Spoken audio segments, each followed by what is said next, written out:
Welcome to Unjustified, where we always cover the truth, the facts, the good, the bad, the ugly, on an unbiased and sometimes very unpopular opinion. If you're not already a subscriber, go ahead and subscribe now and hit the notification bell, and that way you will receive all of our upcoming videos. Thank you so much for being here, and we do hope you enjoy today's video. Welcome, everybody. Let me start off by saying I'm so sorry we're late. I'm so sorry we had to push this thing up to this week because I had some very bad weather last week. Good night, Al. Thank you so much for being a member of Unjustified for 6 months. That's awesome. Thank you so much for your extra support to the channel. Very much appreciated. We have Nellie with us tonight, y'all. Now, Nellie is still kind of under the weather. She's really not feeling that great. They've got her medications changed. It's kind of messing with her, but she's going to hang with us as long as she can. And thank you guys for all your prayers. That was so sweet of you guys. I'm doing a little bit better. Yeah, so we'll blame it on Nellie this time is why we're late. Yeah, it was my fault. I will take the blame for that. It totally wasn't. It was always my fault, always. And we got Dave G. It's always good to have Dave G. Everybody loves his knowledge into this case. I mean, let's be honest. He knows what he's talking about. So who all we got in here? Tony, Catherine C. Enjoy that wrench and thank you so much. Cherokee Ryder. Great to see you too. Esther, Aura. It's good to see you all. Purple Butterfly. Yeah, it's awesome. Okay. To Lisa, I love that name. I really do. Utter Nutter. It's great to see y'all here. Again, I'm so sorry I'm late again tonight. Literally, I thought that this live was set up for 9 p.m. And I'm texting Dave at it's after 9. I'm like, oh my God, y'all, really? I thought it was set for 8 or for 9, not 8. So I'm sorry. Oh, well, welcome to Team Unjustified. I'm going to let Nellie pronounce that name. Right? Is it right? Right. And then Jennifer. Jennifer, welcome to Team Unjustified, ladies. So good to have you aboard, and thank you so much for the extra support to the channel. It's very much appreciated. So we're talking about finances tonight, and believe you me, I have been doing my homework and going back through the cloud, and there's just so much. And I'm like, where do we even start? Now, the problem with this, it's almost like a trigger warning because it's not going to be about bashing any victims or anything. Again, it's, well, I guess you could say it's public knowledge because it's in the discovery and in court records. So anything you want to look up, it's there. So nothing's being made up. And again, it's the good, the bad, and the very ugly. So right. That's why we have this banner up tonight, because many things in this case would lead somebody of a different narrative to believe we are, what's the word, bashing one or the other of the parties, and that is just not true. Like, there's really nothing more to talk about as far as what happened in this case, in my opinion. I mean, there's literally nothing that we haven't already went over. So the things we're doing now with the What's Wednesdays live is we are bringing things to a head and to the surface. And most of that is stuff that has been taboo to talk about until this point. However, it is all factual information, and taboo or not, it's part of what happened. Okay. There was never actual motive given here except the one that Rourke put out, right? That he wanted a new life with his girlfriend. Well, looking into this case deeper, I believe there was more than one motive here. And I believe that NK was almost the small fry of the motive. This financial situation they were in was horrific. Now, you're also going to have the people that's going to come up and say, it's not right to be digging into their past, after they're passed away and things of that nature. Well, see, I beg to differ. The thing of it is that's where awareness comes in. You never know who's listening and might think, damn, I need to change something. This is, I'm in the same situation now. It's awareness. It's what it's about. So we're not bashing on anyone, but we're showing the facts that up until this point has, for the most part, almost been taboo to speak on. Yeah, it's easier to hate, say, NK for causing all this as to other things that's just not one thing. It could be a dozen different things. And the more you open up one book, there's another can of worms sitting there. So, and this one here, like we were talking before, Kimberly hit the live button, and this might have to be a two-parter because there is so much that is there. And people didn't want to hear it, or, because it was back when all this started bashing the victim. But it's not bashing anybody at all. It's just, it is common knowledge if you want to take a look and actually look for stuff like this. Exactly. You can't literally put your blinders on one side of the fence, and only look at the other side. Sometimes the grass looks greener over there, but most of the time that's because it's just fertilized with better bullshit. Yeah. In my opinion, Chris was the weak one. He let another snake in their garden. He didn't handle things correctly. He should have divorced her instead of killing everybody. And he's just a sorry POS.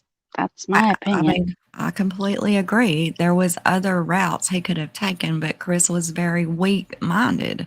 And I mean, the route he took, I don't even know how in the hell he ever thought that was the answer to nothing. Or, I mean, it doesn't even make sense. I can understand the situation, I guess, in a way where he was like, oh my God, my world's caving in. This is happening. That's happening. And then you got Nicole over there, pretty much sticking her ass in his face all the time, going, look how financially independent I am and how much fun I have. And, just planting all these damn seeds and pressure into his head. Right. Yeah. And even with that, she kept on telling him how much everything was going to cost. Because, well, for starters, he only had the truck company vehicle because he had to sell his Mustang. So he would have to buy another car. He's looking at bunk beds for the girls. So looking for an apartment or a house, and then looking at alimony plus paying for lawyers and everything else, So she was more or less sticking it in his head on how much money it was going to cost, which he didn't have to start off with. Oh, yeah. I mean, she even admitted it. She's like, yeah, I talked to him about his finances because it's important, and blah, blah, blah. And, somebody like Chris, and this shit is just eating in his brain, right? And then she's like, but look how much fun we can have. And I'm still saving money, and we're not really spending much money. We can stop and buy groceries when we go to the damn sand dunes. We don't have to go to these fancy ass restaurants. And although they did go to taco restaurants and this, our lazy dog or what the hell ever, she's frugal. And let me tell you what, Chris was raised that way. You got to look at it this way. Chris's mother, for 32 years, his entire life, really, she was a financial advisor. Like, she was a creditor. Right. So, with her frame of mind, and you can already see how important it is to Ronnie on the work ethics. I mean, that is like the most important thing. That is what he was always asking Chris about. Well, what about your job here? What about your job there? And he's very work minded, right? They're hard workers. And with Cindy being this financial advisor and this creditor, well, obviously she's going to raise her kids to be like very financially motivated. And that goes back to when they first met. Chris had a 2006 Mustang that he bought brand new. They met in 2010. And Chris only like maybe a year paying for that Mustang when they met. He had $15,000 in his savings account, right? He was 25 years old. So that's pretty damn good for a 25-year-old kid. I mean, really, let's be honest. And plus he had this job making, oh my goodness, how much was it? I think he was making, at that very first job he had, I think it was around 60 or 70,000 at 25 years old with this savings account and this Mustang. And he had already been living on his own for like six or 7 years when he met Shanann, right? So you can tell from all that. Now, I know this is not sounding good to some people, but, fact check me. I don't care because it's a fact. You can tell from that Chris was raised to be frugal, save your money, and don't live above your means, right? He had that one car he was renting. He had a roommate. But the kind of money he was making, he could have had a big mansion too, just to be quite honest, and his credit and everything he had going for him at 25. He could have had that big mansion himself. He proved that when he was through a loan in Colorado for that mansion. So he could have had all that, right? But he wasn't doing that. He was staying with a roommate. They were splitting bills and he was saving money. Now, I don't care how much you hate him, as I do too. But you got to admit, for 25 years old, that's having your head on your shoulders, right? Am I right here? Yep. So far, so good. I mean, I'm just saying I would be very proud of my child at 25 if they had accomplished that and been living on their own since literally they graduated high school. So, and here comes the part where everyone's going to think you're bashing or I'm bashing. And I'm not. It's a fact. Fact check me. Yes, Shanann had a gorgeous house built in North Carolina in a gated community, I believe, with water on both sides. I'm talking this was a McMansion plus, right? 25 years old. But here's the thing a lot of people don't hear about. She had that house built in December of 2009. Now think on this a minute. December of 2009. I believe she moved in it in January of 2010. Chris and Shanann's first date was August of 2010. So you're talking 7 or 8 months she had been in her home, her big, beautiful home in North Carolina when she met Chris. Shortly after she met Chris, she got lupus. She had all these health challenges, right? She was already having some and having tests run when she met him to find out what was going on. Just a couple of weeks after they met and started dating, Chris moved in with her to help her with those bills at that big house.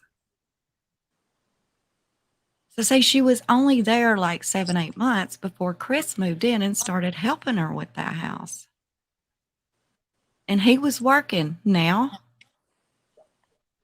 3 weeks after she met Chris, August the 10th, 2010, she quit her job at Dirty South because of her lupus. She just couldn't deal with it anymore, right? 3 weeks. So she built this house, moved in it. 7 or 8 months afterwards, with this huge ass mortgage, she quits her job. Now, how does that make sense? Dave, I'll let you take over for a sec. I don't want to get in trouble. You're not going to get in trouble. We're talking facts. And again, let me tell this. Anybody is welcome to fact check us on anything we say. Yeah. The whole thing is with the lupus, it was never, ever, ever proven that she actually had lupus. It's weird because one of her biggest, what do you want to call, music fans was Lady Gaga. So Lady Gaga announced to the world she had lupus, and then at the end of that same week, all of a sudden, Shanann's saying she has lupus. And if you want, you can go back into text messages and screenshots of them where Shanann is in all these different groups like lupus, and she's fishing around asking people about different symptoms because she never went to a doctor. She was self-diagnosing. Same as with Chris. Chris, there was nothing there ever saying a doctor said he had fibromyalgia. That again was Shanann saying that that's what you have, Right. So it just amazes me on how long this stuff has been going on. And it's like, I'm sorry, but for both of them, when they were working, they were actually making really good money. And it was like a dream because it's almost like Shanann moved him in just so that he could look after her, sorry to say. As to with Chris, he was on his way. He could have, he was saving money like crazy. He had anything and everything he wanted.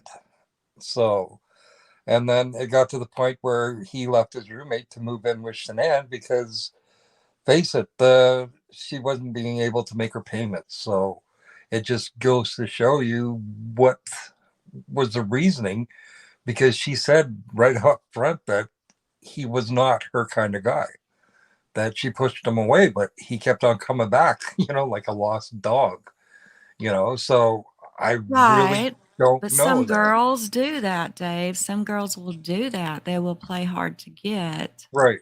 But it's also like you That said, makes them more Kim, he liked, desirable. it's also like you said, he liked to be the savior kind of thing. And Yes. he preyed on girls that were at their low. His first girlfriend was going through a divorce and he was there to pick up the pieces. She was going through a divorce and was sick and was there to pick up the pieces.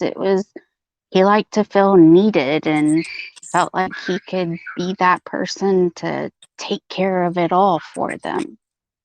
Yeah. Chris's carpal tunnel, that was not diagnosed by a doctor either. No, it No, wasn't. that was her just saying it. Yeah.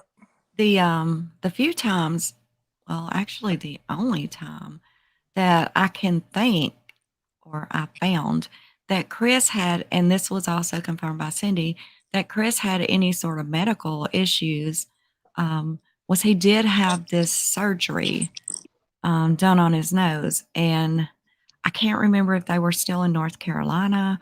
I can look into my notes. I can't remember if North Carolina, or maybe they were already in Colorado. I don't remember. I think they were still in North Carolina. I think they're in North Carolina still. I think so. And Shanann noticed that he snored a lot when he slept. Yeah. And she told him that he had something with his sinuses. And so he did have an elective surgery on his sinuses because he had insurance. Something about shaving down. I don't know. I got the word for whatever this surgery was called.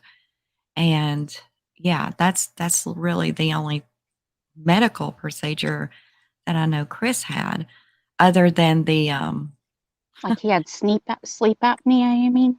yeah, that's what she said, but he said he never really noticed an issue with it until she did. But there again, you got to understand that Chris never lived with another woman other than Shanann. Like, Shanann's literally the second girlfriend he ever had and the first person he ever slept with, you know. I mean, Shanann was his first and Kay was his second. So he was very, very, yeah. Go ahead, Dave. Sorry. Jennifer was asking about Cindy worked in finance. It was at a car dealership that Ronnie was working at. And then I can't remember if it was Ronnie or Cindy that moved car dealerships, and she was still doing financing, looking after financing for people with new and used car loans. Yeah. Sorry, go ahead. Dave. Yeah, that's it. That is it right there. That's what he had. Yep. That, to my knowledge, and that was an elective surgery as well, I think. But his insurance paid for it, so it couldn't have been fully elective. I don't know.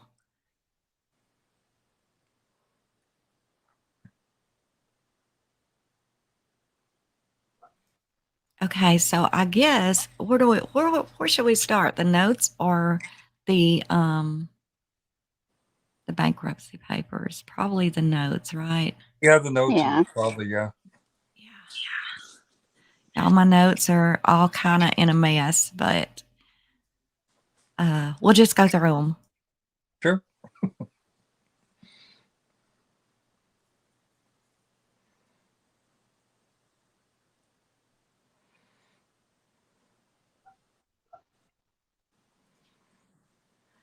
Okay, we'll start here. Chris and Shanann had their first date August the 10th of 2010. So they were together like 8 years and 3 days at the time of the murders. They were married 5 years and 9 months. Her first marriage lasted approximately the same time.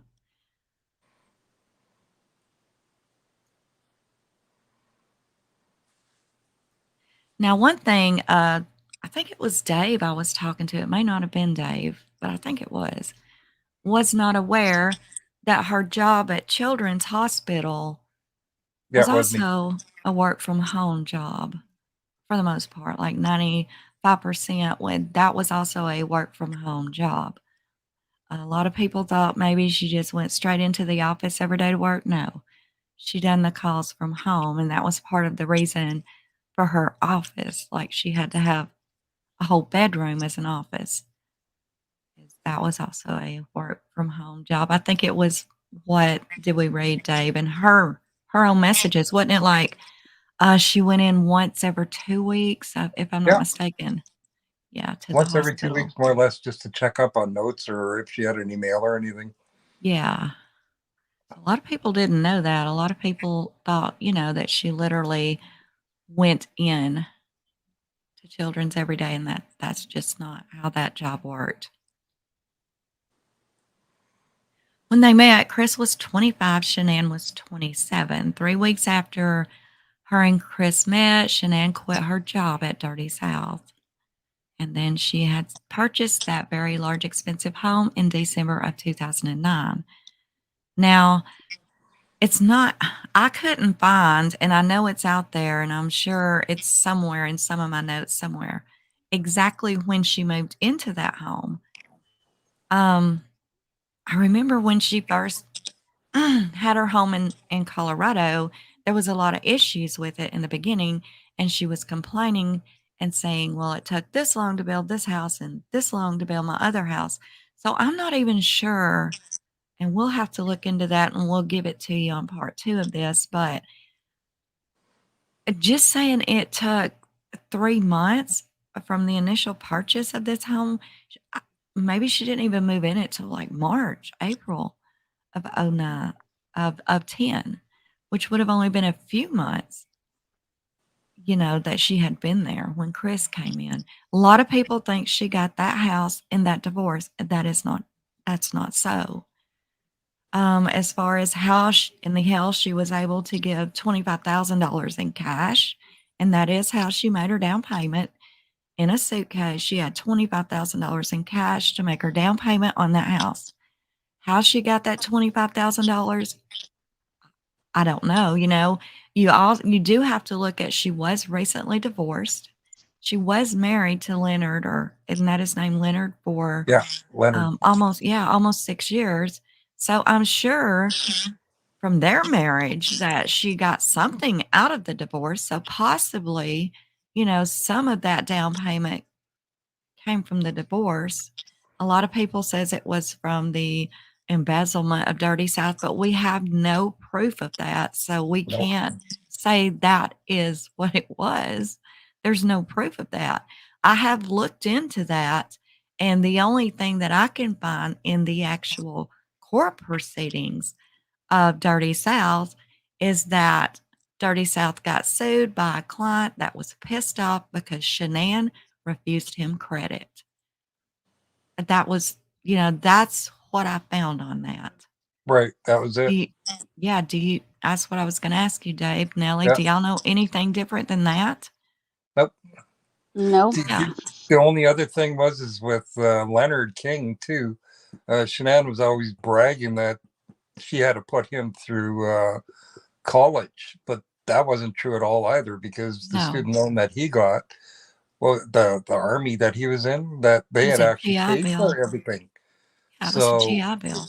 yeah, I so they paid I for went it to all. college free on a GI Bill because my dad, you know, he was in the army, so I also got the GI Bill. So That's the same with their insurance and everything too, you know. So I don't know what she was doing with the money that she was making then, unless she was putting it in a sock for when she got divorced. I don't know. well, personally speaking, she was probably just spending the hell out of it. She was like a lot like me when I was younger. Like me and Randy was sort of that way. Just to be quite honest, he was good with money. I wouldn't. I ain't even gonna lie. I wasn't worth a damn with money. If I had money, it was like it was burning a hole up in my pocket and I had to go spend it. I don't know if I had to get a new pair of jeans, a new pair of shoes. I was not good with money, right? At all. And so that's not saying anything against Shanann, because if I am, I'm saying it against myself. A lot of people's that way, right? But Randy balanced this. But then when you got Chris and Shanann, there's no balance there, right? There's none. Like if Randy had have been like Chris, damn it, we would have been homeless. I ain't kidding, you know? We would have. But I'm not like that anymore, obviously. But I mean, some people's just like that, but they have to have someone to balance them, and that just wasn't there. So, in my opinion, she probably just spent the hell out of it. See, with the suitcase full of money, this is the second time that's been brought up. Once was then when she bought this house, and then another when she ended up going to Colorado. There was another suitcase found there. But again, how do you prove that other than what people had Yeah. said? Yeah, that's the thing. I mean, yeah, that's like with the embezzlement money, that whole rumor out there so much that that's how she got that $25,000. Well, we don't know that. Nope. And I mean, you know, only thing we can find in those court records, literally, and hell, I could probably pull them up if you wanted to see them, but we'll do that for next time. But the only thing reading those court records and that Dirty South situation where she was in it is literally it was a customer that she pissed off because she refused to give him credit. That's, you know, so if you want to call that embezzlement, I don't know how, but anyway, it was dropped. You know, Shanann never, I mean, there was never no kind of she's running from the law, or and it was nothing like that or anything we've seen. See, there was some against Hisham, but them are all, it's gone. You can't find nothing anymore. That's all been erased. It's gone. They Yeah, scrubbed that from the internet. So because right. he had a boatload full of charges with him, you know. It's like Yeah. the last I saw, that was what, 2 years ago. He was up to like 138 charges for different things, you know. So, I and mean, they're I all hate gone. yeah, I mean, I hate to be ugly, but Dirty South, and any of you that live in North Carolina or know these people, or I don't know, from what I have seen of Dirty South, they're almost like they're skeezy as hell, in my opinion. I mean, they're just I don't know. What do you? I mean, do you get that from them, Dave? Have you Oh ever? yes. Have you ever even seen the video? I'm talking about the music video. Um, like I don't think you may not have because this Oh is yeah, you get creepy vibes from it. They're just, yeah, this Well, I know goes which back. video you're talking about. This is the one we watched that day. Yeah, it kind of skeeves me out, really. That down yeah, I mean, what I wouldn't go there to do business after seeing that Hell music no. video. Like, have that y'all seen it? If not, I'll show it to you. I haven't seen that one. No, I've seen the I don't think photos that you they show Do you them. have it where you can pull it up? Yeah, let me grab it real quick, y'all. It won't take but a second. Let me just warn you up front. It is cringeworthy, in my opinion. And this video was made while Shanann worked there. The photos in the showroom of all these people too, they're in like $3,000 suits. And you're Yeah, talking a car Dave. detailing place, right? I'm glad you mentioned that, man. It looks like almost a damn some kind of well, you've heard of the Memphis Mafia, That's I right. don't I don't know how else to say it. It's just it's cringeworthy. This video don't even have like 1,000 or something views, so I'm sure 2,000 maybe. I'm sure a lot of Oh, people wow. have yeah, I'm sure many people don't even know about it now. We're stepping back to where when I first started digging into this case and finding things, and y'all know me, when I dig. I dig pretty down deep. So, okay, let me pull this up, Dave. I'll let you and Nellie holler at people for just 1 second. Let me pull this up. I agree, Catherine. They do have some online stuff that's just like, what the heck?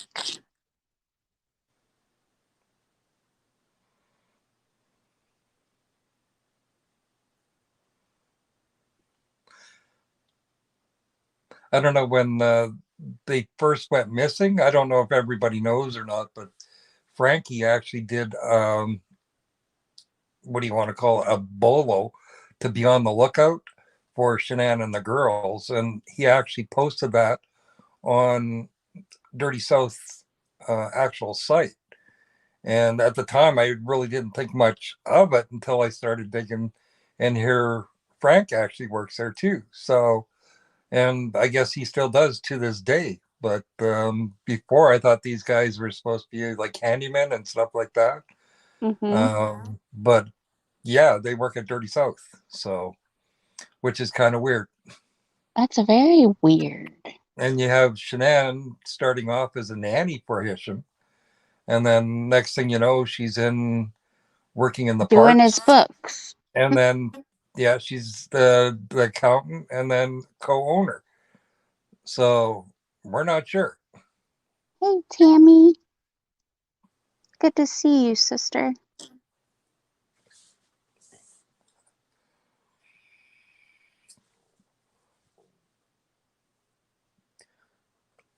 Yeah, Tony, they really do have some strange things. That's the best way I can put it, is strange. It's very awkward. Oh, here we go.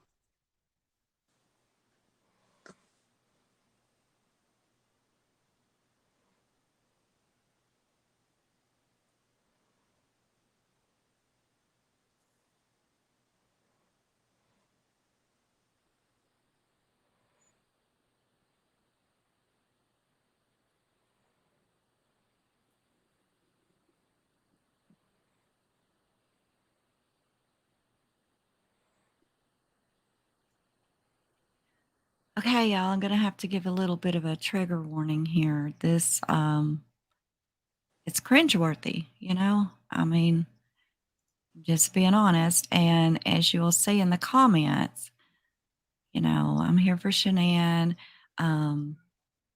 Yeah, so this is definitely when she was working there. This was done February the 7th of 2011. So this is when Chris was living with her. And actually she wasn't, was she? Because she quit there in 10, but she did go back to work there after she lost her nanny job.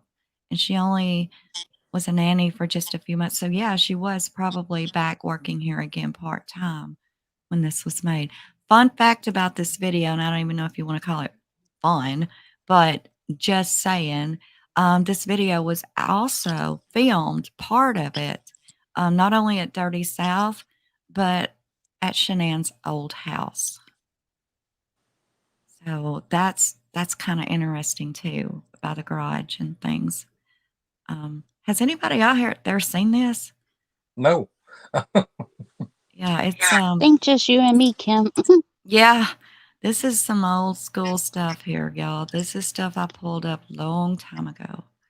Why did she lose her nanny job? That is because they moved to Colorado. The dates. The dates is who she was being a nanny for. Okay, I'm going to play this, y'all. And as I said, trigger warning is pretty cringeworthy. I'm going to mute my mic. Okay.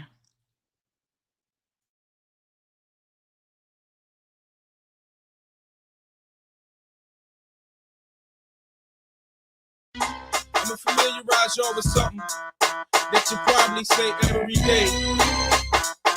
With me, I'm going to do it nicely, the right way. Get it? Got it? Listen. Hell nah. It's what they say. When they see me rolling, it could be the car or the blunt or the flowing. Yeah, my world stays slick, like the putty on the dick, bro. It's what they call ready. Rock nice and steady. I hold it. Let it go like confetti, slice beats like machetes. Now you don't even wanna play with me. Hell nah. I know, I've been thorough. You always get a few of them, no. They wish to play tough guy like but a few coat.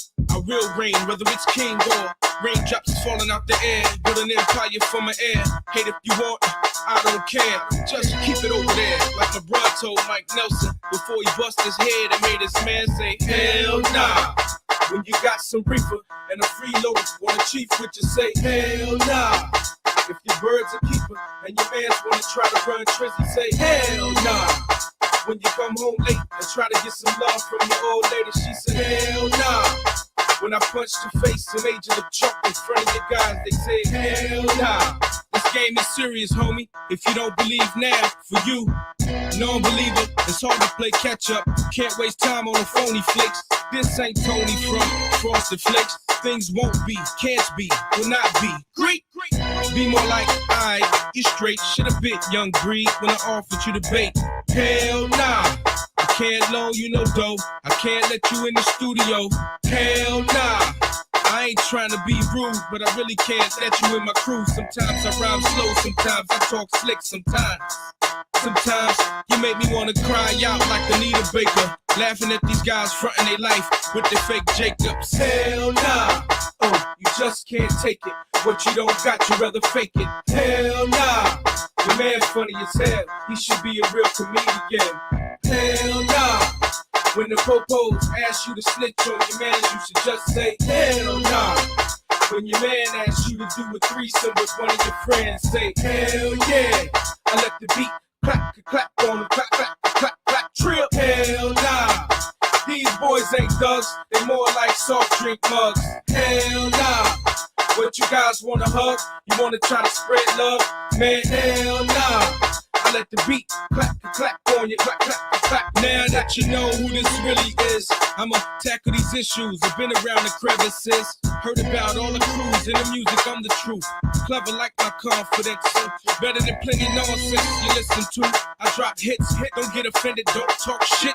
Don't be that sensitive, man, and find yourself in a sensitive land. Don't hate, I got money plans. We form the mixtape. If you fixate your thoughts to hate, I still will rise again. My style is not studio and hand store. Bitten off your man's to rep realness till it ends. Whether it comes out bland or a little overcooked, I get enough back to keep it smoking and your nose wide open like coke. Man, this hit is serious. I'm not in the rich world where everything's a party where you get girls. Besides, I'm starving for the big world. Regardless, I get girls. Beauty ain't a thing. It's qualities, it's my thing. Not the drop, but the toys that don't bring ability to know things and call them real things. Focus not up on the rap, but the beats that I bang. Only spit cause it comes naturally. Ain't nothing fake about this. I talk what I know, I swallow what the streets had to offer. Roll from the go.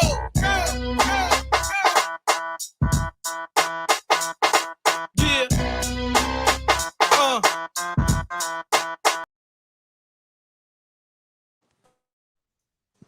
I agree. That has nothing to do with what the hell their business is about.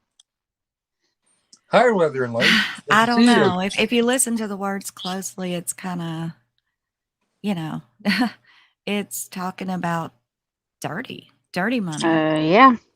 And how to make your money dirty. And yeah, but yeah, that was supposedly that was Shanann's house, as well as business. Pretty jacked up, I don't know. I think it's kind of cringeworthy myself. I don't know.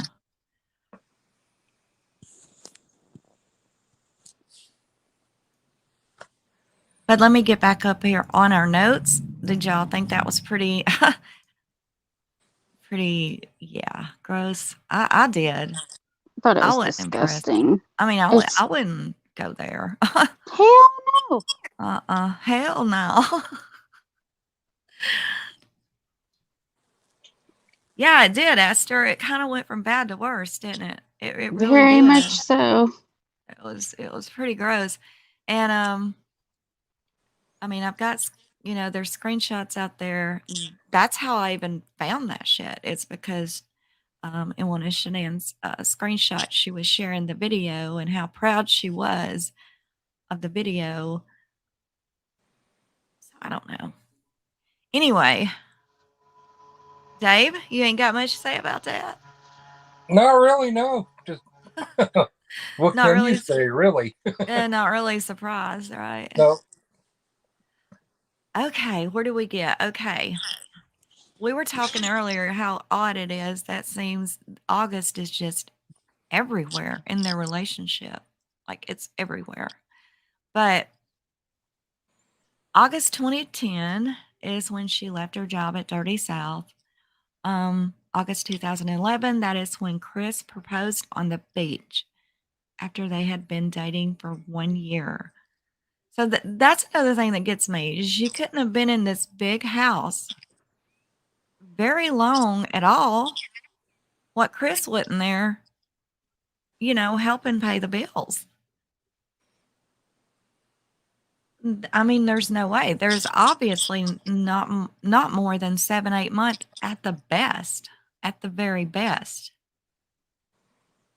So she started mentioning in her post on Facebook in August of 2011 that she wanted to move to Colorado. Her and Chris had not even visited Colorado until November of 2011. But in August, she was already wanting to move there.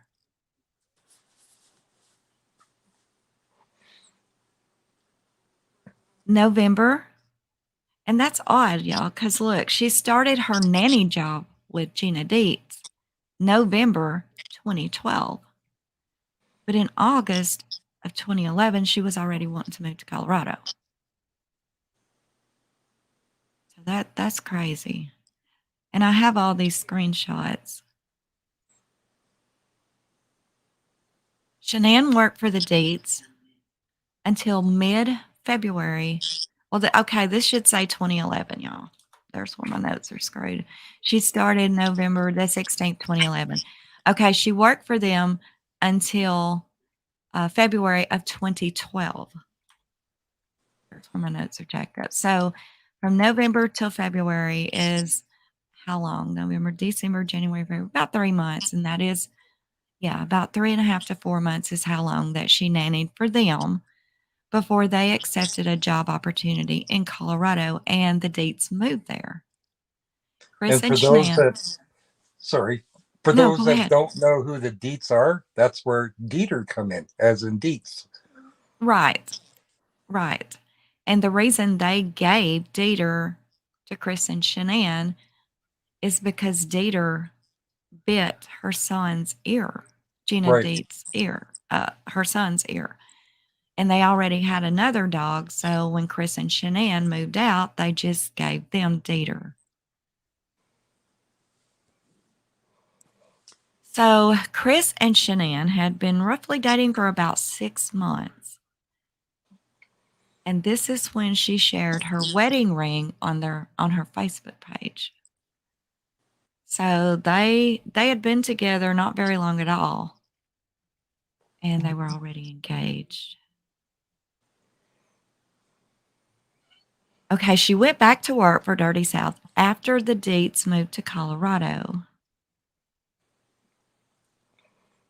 June of 2011 is when Shanann announced that she was going to start going to nursing school.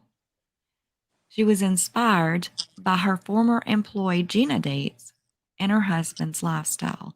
And they did, those two, her husband's an engineer. So yeah, they had a good life going on for them. November of 2011 is when Chris and Shanann went to Colorado to visit with the woman she nannied for, which was Gina Dietz. And while visiting, while they were there in November, they were already looking for homes to purchase. So see, that was already in the game plan to move there when they just went to visit them. You know, I mean, which I think moving to Colorado was not a good move, in my opinion. You know, personally, they should have just tried to keep that McMansion they had in North Carolina up, don't you think? And just try to build from there instead of moving across the country. I don't know. It just didn't make any sense. Chris had a good job in North Carolina as well. But Gina Dietz knew the people at Longmont Ford, and she was able to hook Chris up with a job there in Colorado. So, December of 2011, Chris, now this is when he had that surgery on his nose. So, yeah, this is when they were still living in North Carolina, right, Dave? That's right. You were right there. By the end of December of 2011, she had done quit 30 South again. So, January of 2012, she started the nursing program. By February of 2012, she was diagnosed with, Nellie, you want to say these names? Because I can say some of them, not all of them. So are these Where are they? self-diagnosed or actually diagnosed? Well, yeah. No, Well, seriously. I mean, well, yeah. I mean, there's no proof. There's no proof of any. With her doctor. medical records being sealed too, it makes you wonder. Right. Is that one of the reasons why? Celiac. You're talking about where she was diagnosed with celiac, lupus, Yes. fibromyalgia, Yeah. That one I can't. endometriosis, hyperthyroid, and rosacea. Yeah. Now by February, that's everything that she had. And she had I just had started nursing. endometriosis. That shit ain't fun. Well, she told Mark Jameson's mother, which is Cindy Watts' best friend, at a post-wedding breakfast, she told her that Cindy's really going to be mad at me now because, I can't have kids because I have endometriosis. Hi, Tanya. Welcome. It's very hard to. I had 1, 2, 3. I had 4 miscarriages before Brandon and 3 after him. So yeah. But I've never heard that she had a miscarriage. Heard about the fertility treatment she had to take. Of course, there's no paper trail to those treatments. None at all. I couldn't find anything anywhere. There's no paper trail at all. does that surprise you? Yeah, because she was having trouble getting pregnant, but she got pregnant like 3 months, wasn't it, after they got married? She was pregnant. Mm-hmm. So that's not that long. It took me and Josh 4 years to get our first pregnancy after we got married. Yeah, that's about normal, right? Yep. And then she was pregnant with Cece when Bella was 9 months old, I think. Yeah, 9 months old. So yeah, I don't know, it doesn't seem like she had that harder trouble. And there is no paper trail of the fertility treatments that she told Chris she was going. Where was it? I want to say to Indiana to take, but I might be wrong there. But it seems like it was Indiana. Maybe not. I don't know. Sometime between February and March of 2012, Chris moved to Colorado ahead of Shanann. So Shanann stayed back in North Carolina to sell her house. Now, she took a loss on this house, and many people's going to say, no, she didn't. But here's how you have to look at that. How did she not? Look at what was in the house. There was like, I think it was estimated, I don't know, $20,000 worth of stuff left in the house. So that's taking a loss. You know, even if she did profit, I think it was somewhere between $5,000 and $6,000 on what she owed on the house as opposed to what she sold it to, you still have to figure in what all went with the house. So yeah, she took a loss. But what was the reason that Chris was not allowed to handle their finances or have anything to do with their finances? Why, Dave? Can you tell me? Well, let's see. He had a quad. I'm not sure when he bought it though. But that was before marriage. It was before marriage. He was still paying on it. Right. He had a bank loan or bank note on it. And again, they couldn't afford it, so he was supposed to sell it. Well, he did sell it, but he actually sold it for less. Yeah, less than what he had owing on it. So yeah, he sold it, and then they were still making payments on it. So after that, he was not allowed to touch the money. Okay, but let's look at a little bit of contradiction here. She took a loss on the house. Right. And that was just well, that sucks. But he took a loss, and it's like, oh, hell no. I mean, I don't know. To me, that's kind of contradictory, but whatever. Yep.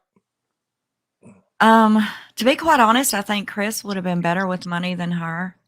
You know, people's going to get upset with me with that. But hey, you do the homework. And if you can come back and show me any different, I am more than happy to look at what you got to offer me. No, I think because of Cindy, he knew how to use his money wisely and how to save it. Yeah. And it's like, because he worked for it too, it was his money. So he never spent it just as fast as he got it. He saved it. And that's one of the biggest reasons why he got his Mustang too, is because of, he knew how to save money. Yeah, and I think a lot of that goes back to Shanann getting involved with the MLMs very early in life, like almost as soon as she was out of high school, she was in Amway. And these MLMs, they literally put into your mind that you have to prove and show other people, no matter what it's doing to you financially, you have to show them, I want to be you. I want to have what you got. And so you have to maintain this appearance and lifestyle, whether you can sustain it or not. You have to show it. And I think with her getting involved in the MLMs so early on, that just become a part of her way of thinking. Yeah. Well, with her too, she didn't really have a choice because Sandy kicked her out of the house. So it's like she has no work experience or anything. So that was probably her way of finding, or thinking of easy money that she could do while going to school or whatever that, and that's because she's a people person. She could just hit up all her friends to see if they wanted to buy stuff. Mm-hmm. But then that goes into, I'm sorry, but that goes into all these different illnesses that she had too. It's like she kept on going into all these different groups and self-diagnosing and then trying to sign people up, to different MLMs that she was involved in. I'm sorry, but that's what it seemed like to me. Well, I mean, the LuLaRoe, like we was talking about earlier, that stuff's expensive as hell. And you have to buy it yourself, right?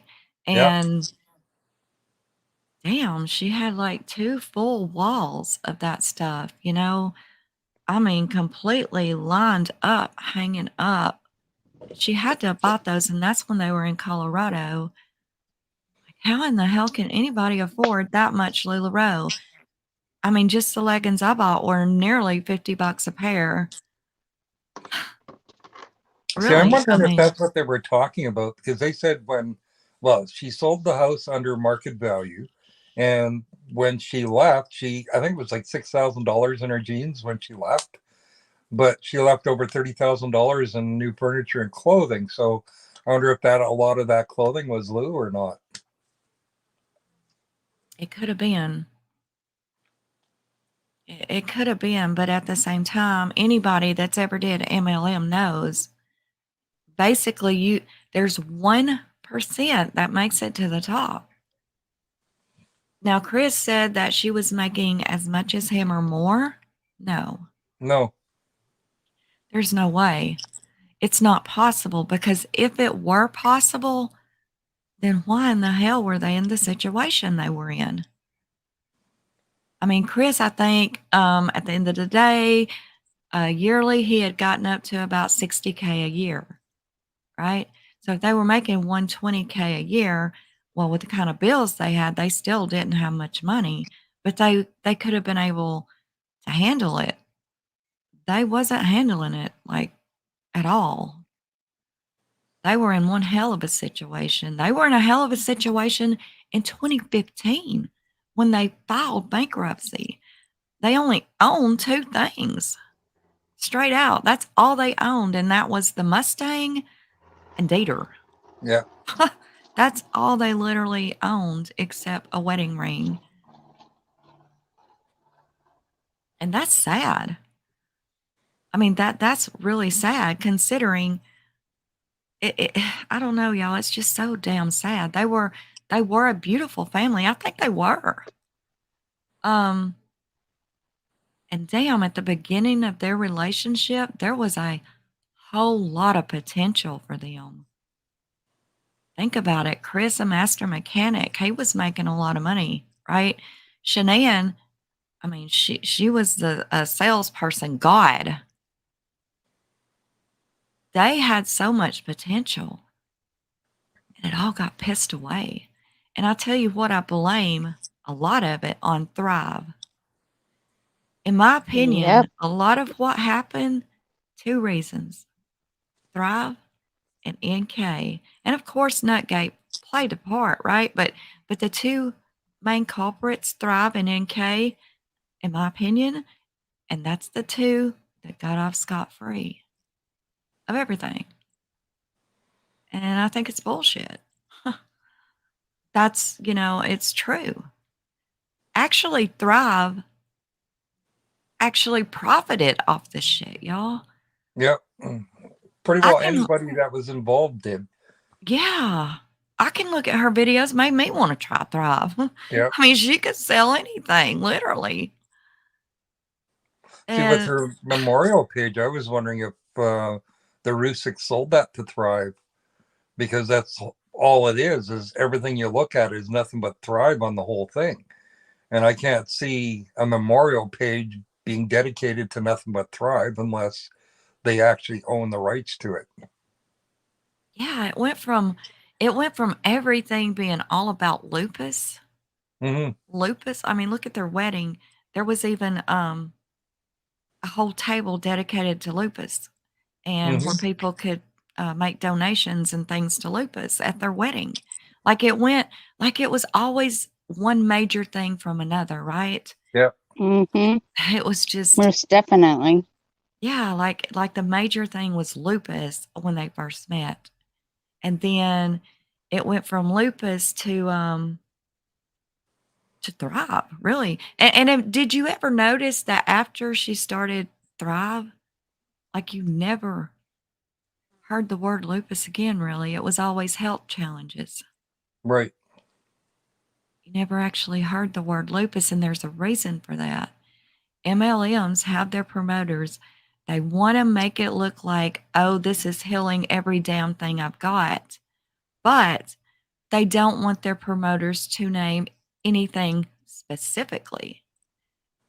For the reason being, the average person with lupus go out here, well, I'm going to buy Thrive if it's going to, heal me. Like, look at her. Damn, she's out on cruise ships and on the lake and in the sun, and she's, wired up. I ain't never seen her have no flare up. No. I'm going to try this thrive. Damn, this is working good for her. Well, if it ain't working for them, they gonna come back and sue. That's false advertisement by a promoter. And she lived on Facebook, so it's not like she was hiding days that she had flare-ups, because she was on every daggum day. Yeah. And there's no way in hell that Thrive cured lupus. I'm sorry. No. Thrive didn't cure all this. Like all this. Well, look right here. April the 2012th, Shanann lost her insurance. And that makes sense because she quit her job again in December at Dirty South. She said she stopped taking her medications. One of her posts said she was taking 25 medicines plus her vitamins. And another one says 27. Now, that's a lot of pills to stop all at one time. I don't even think a doctor would allow you to do that. I know mine wouldn't. 27 medications? And you just got to stop them all cold turkey? What?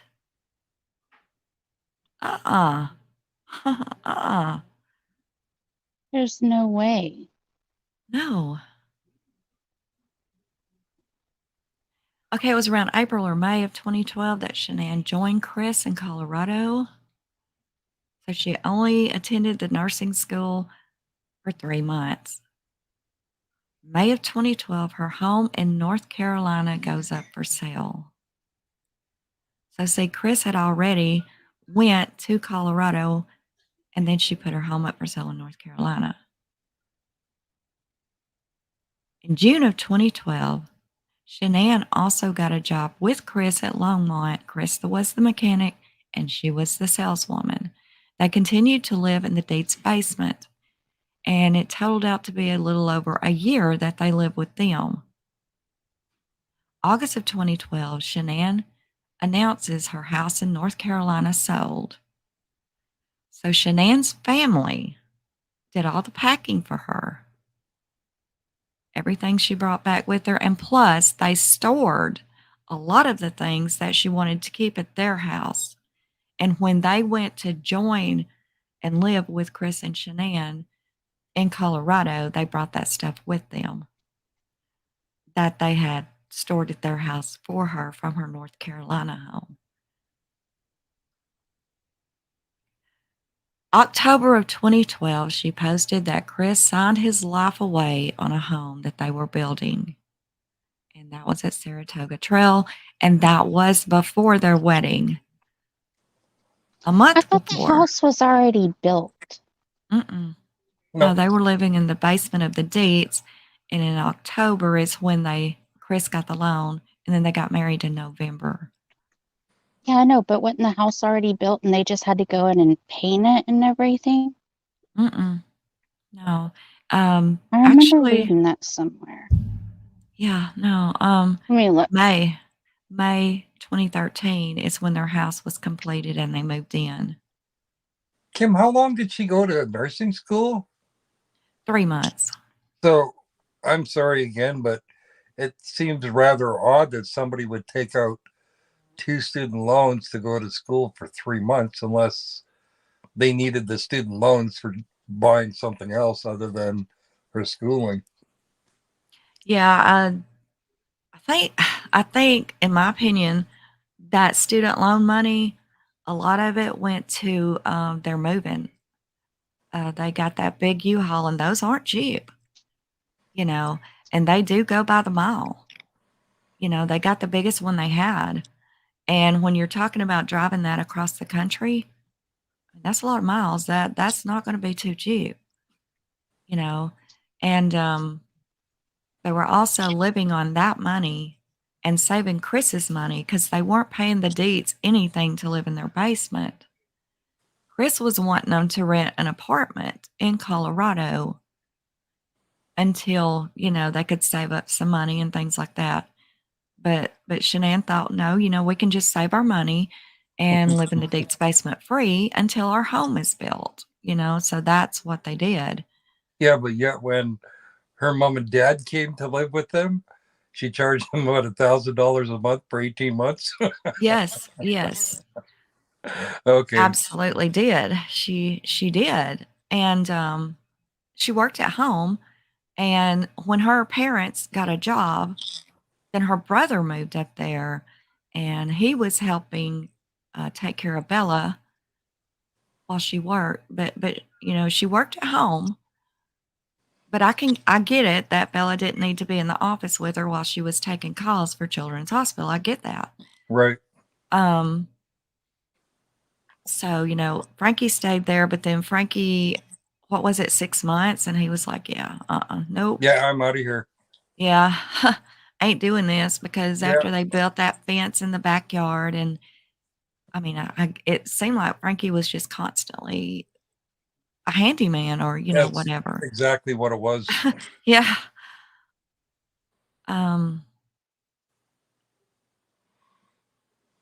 So they got married in November of 2012. February of 2013 is when she became pregnant with the little Bella Marie.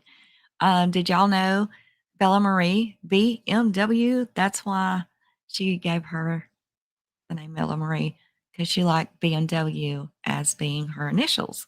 Mm-hmm. That's cool. I think it's cool. I do think that is. And, both of them's into cars. I thought that was kind of cool. She became pregnant in February. So, see, that's not that long. 3 months, so Nope. why was she taking fertility? Mm-hmm. May of 2013, that's when the house was done and they moved in it. July of 2013, Shanann left Longmont and took the job at Children's Hospital. So that was a couple of months after they moved in their house. She went to Longmont.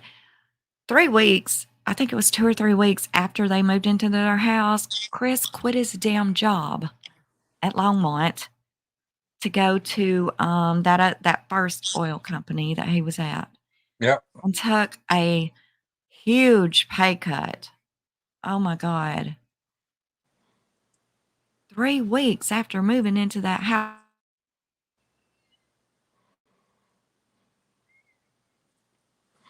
And he quits his job and takes almost half of a pay cut.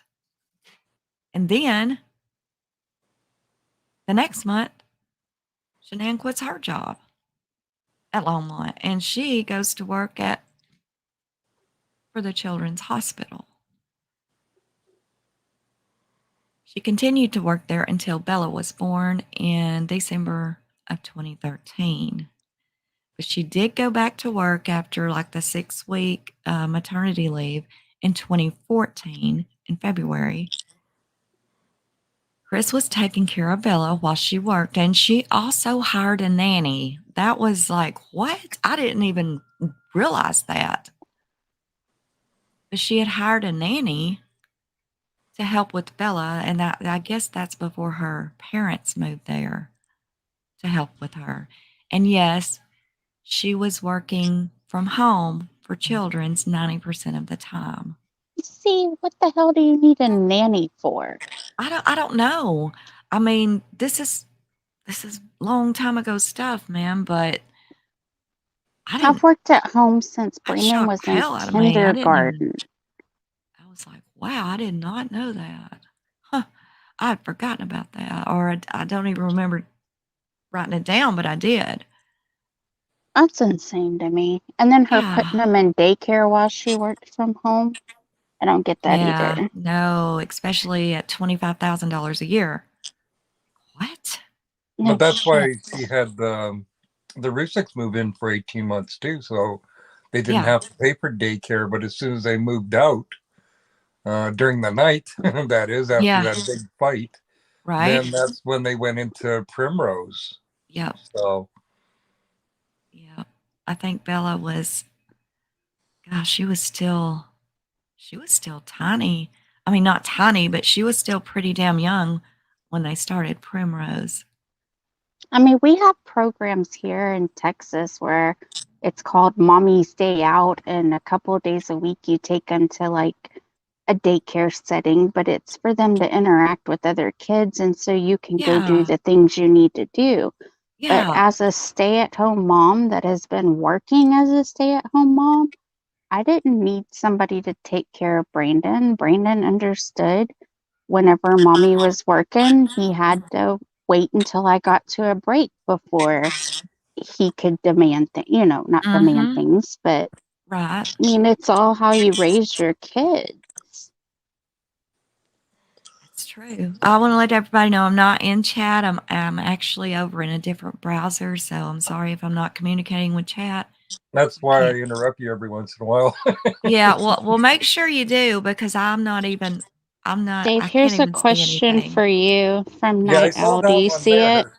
It's like, how would she declare the income when they actually took that and used it as a bankruptcy too? I don't know. So, and then you go down to the very bottom there about the fight. Well, that was about being maids and butlers for Shanann. That's why they left. They never even said goodnight or goodbye to the girls. They left during the night. It was a really bad fight between Sandy and Shanann that they pretty well had enough. Well, it was one hell of a fight. Shanann begged her dad to stay, Yeah. but yeah, that's And they ended one up of those. driving back to North Carolina that night, Yeah. or that morning, I should say. Wow. So Goodnight Owl says, Kim, do you know if they paid rent? No, they did not. They stayed in the Deets basement for a year, and no, they did not have to pay any sort of rent or anything like that. They were saving their money for the down payment on their home. And that's what the couple wanted. They wanted them to be able Yeah. to save money.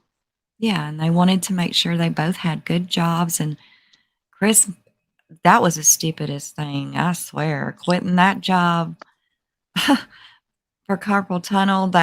See, I don't get that either. Y'all think about this. That's what Chris did at Anadarko too, man. He Yeah. worked on those, he worked on those things. He used wrenches. What all did he say? O-rings, wrench. I mean, he used, Yeah. that's what he did. But at the And he same was time, actually using his same tools that yeah, he uses like for a mechanic as he did over there pulling the big wrenches up because it was all air compressors too. So yeah, exactly. And after he went to Anadarko, there was never another word mentioned about nope. carpal tunnel. And there He was was no doctor's appointment or any doctor saying he had it. no, Mm-mm. Well, he never So went. Well, say Shanann went to nursing school and yeah, you for know, 3 months. and she did pass a clinical. Yeah. She did. She passed a first clinical. Um, I don't know. And I guess because of that, uh, everybody just, hey, she knows what she's doing. She also went into a CNA. She done CNA for just a little while because that's how she had to learn to pass the clinical. Mm-hmm. And, I've done CNA work and, I know a little bit about medical and maybe, that's, Yeah, but it doesn't give her the right to make a diagnosis. There's testing you have to do to come up with the fact that they have carpal tunnel. Well, that's yeah. the whole And thing with her being in all these groups all the time. It was like she was fishing for different diagnoses on different things. Oh, And it's big like, time. well, even she with was in the Frank, lupus group for what, 3 years before she had said she had lupus. right. And even with Sandy, like with Frank's interview, he said that Shanann as a baby was always sick and Sandy was always taking her to different doctors for different things too, Yes. So I don't Yes. know if that's where all this started was from Sandy doing it or what. But it just, the Right. whole thing's kind of weird. Leather and lace. Hey, haven't seen you in forever. It's nice to see you in here. All I know is I never went to the doctor hardly whenever I was a kid. I mean, every now and then for like strep throat or the flu or whatever. But I Right. hardly ever went to the doctor Me either. until about what 3 years now I've been with this cancer crap. This is the most I've been to the doctor in my entire life. Going to 6 different doctors every 3 months is for the damn birds. Right, girl, but you got cancer. I mean, literally.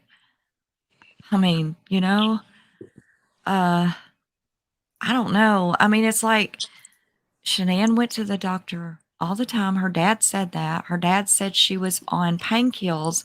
Painkillers, isn't that how he said it? Painkillers that were strong, very strong, even for an adult. And she was on those as a child, See, I and refuse the pain medicine. It just makes me too out there. So, I yeah. don't know. So Well, if you I look did at, get obviously, I good mean, news. I did get good news though. So, the cancer tumors are gone, but I still have precancerous tumors. So, all right, yay.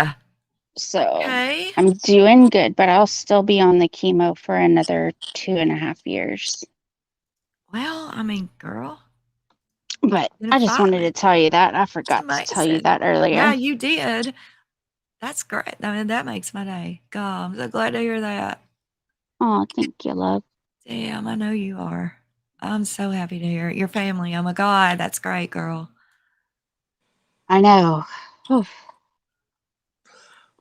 Okay. Where were we? I get so sidetracked, y'all. Um, okay, July the 2014, her parents' home in North Carolina was put up for sale. Summer of 2014 is when Frankie moved in with them, and he stayed the entire summer before he went back to North Carolina. At around September or October of 2014, Shanann fell pregnant with little Celeste. Bella was only 9 months old, and she announced this pregnancy in December of 2014. Fall of 2014, the family found out that Celeste was a girl. During this time, Chris was working for Longmont until he switched to Covenant Testing Technologies. That's it, Dave. That's it. That's the first oil company that he worked for before Anadarko. Covenant Testing Technologies, and that was in 2014. Shanann was still employed at Children's Hospital, and she was also selling a variety of MLM products. So we know it was those bags and Unique, which was the makeup, and LuLaRoe. And I don't think she started selling Thrive till 2016, I believe it was. yeah. July the 17th is when Celeste was born. And then October That's when of Brandon was born. 2015. Was it? Yeah, that's his Yeah. birthday. That's right. That's right. October of 2015 is when Shanann's parents moved to Saratoga Trail and joined them. It's kind of sad also, in my opinion, that Chris and Shanann never really had like a family unit. There was always somebody there. And when people weren't there, well, there was always hospitals and surgeries and sicknesses. It was just like, I don't know. It's like there was never really any normalcy as a family unit for them. None at all, no. Really wasn't, was there? There Nope. was always No, not somebody at living all. there. Yeah, I mean, even her cousin went and lived with them the summer before the Ruseks, or the summer after. Her cousin So stayed they with them all never had summer. time to be a family on their They own. didn't, and that's really sad. I mean, you need that family unit bonding time together without outside influences. You just do. And they never had that, ever. Like, even that, when they were in North Carolina that last weekend and they were at the beach, and it was the first time the girls ever seen the beach. Well, Sandy was there with them, right?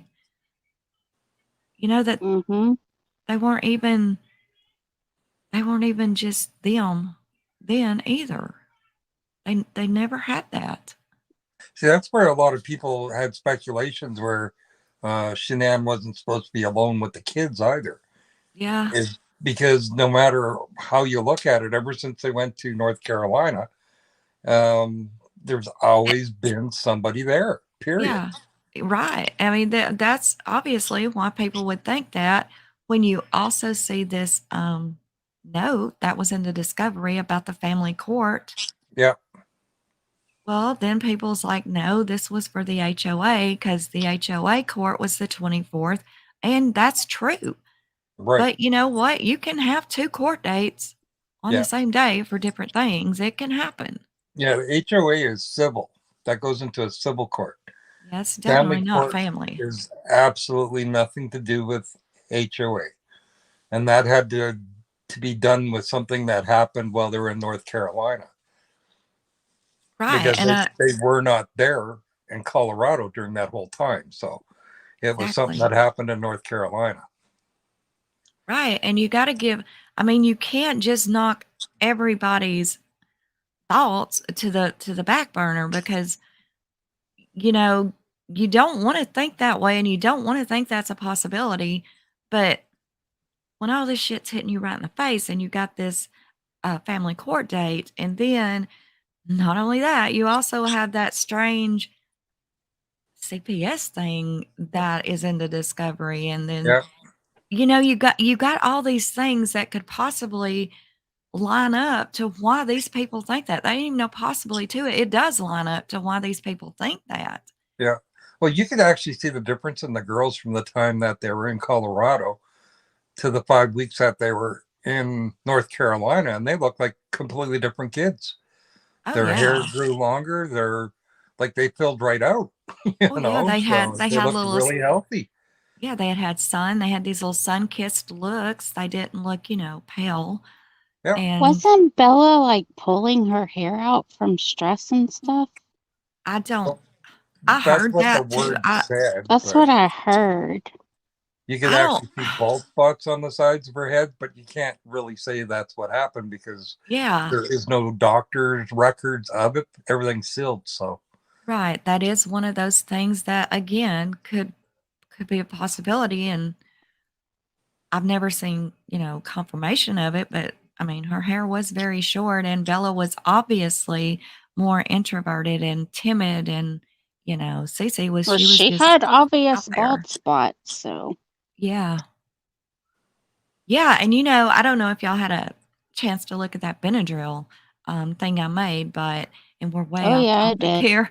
But anyway, it was saying that some of the side effects of Benadryl and having too much Benadryl, it could go one of 2 ways. It can make them either lethargic or tired or kind of zoned and spaced out, or they could eventually start getting like wired the hell up on it, you know, like have an adverse reaction. And when you look at Say, she was wide open. yeah.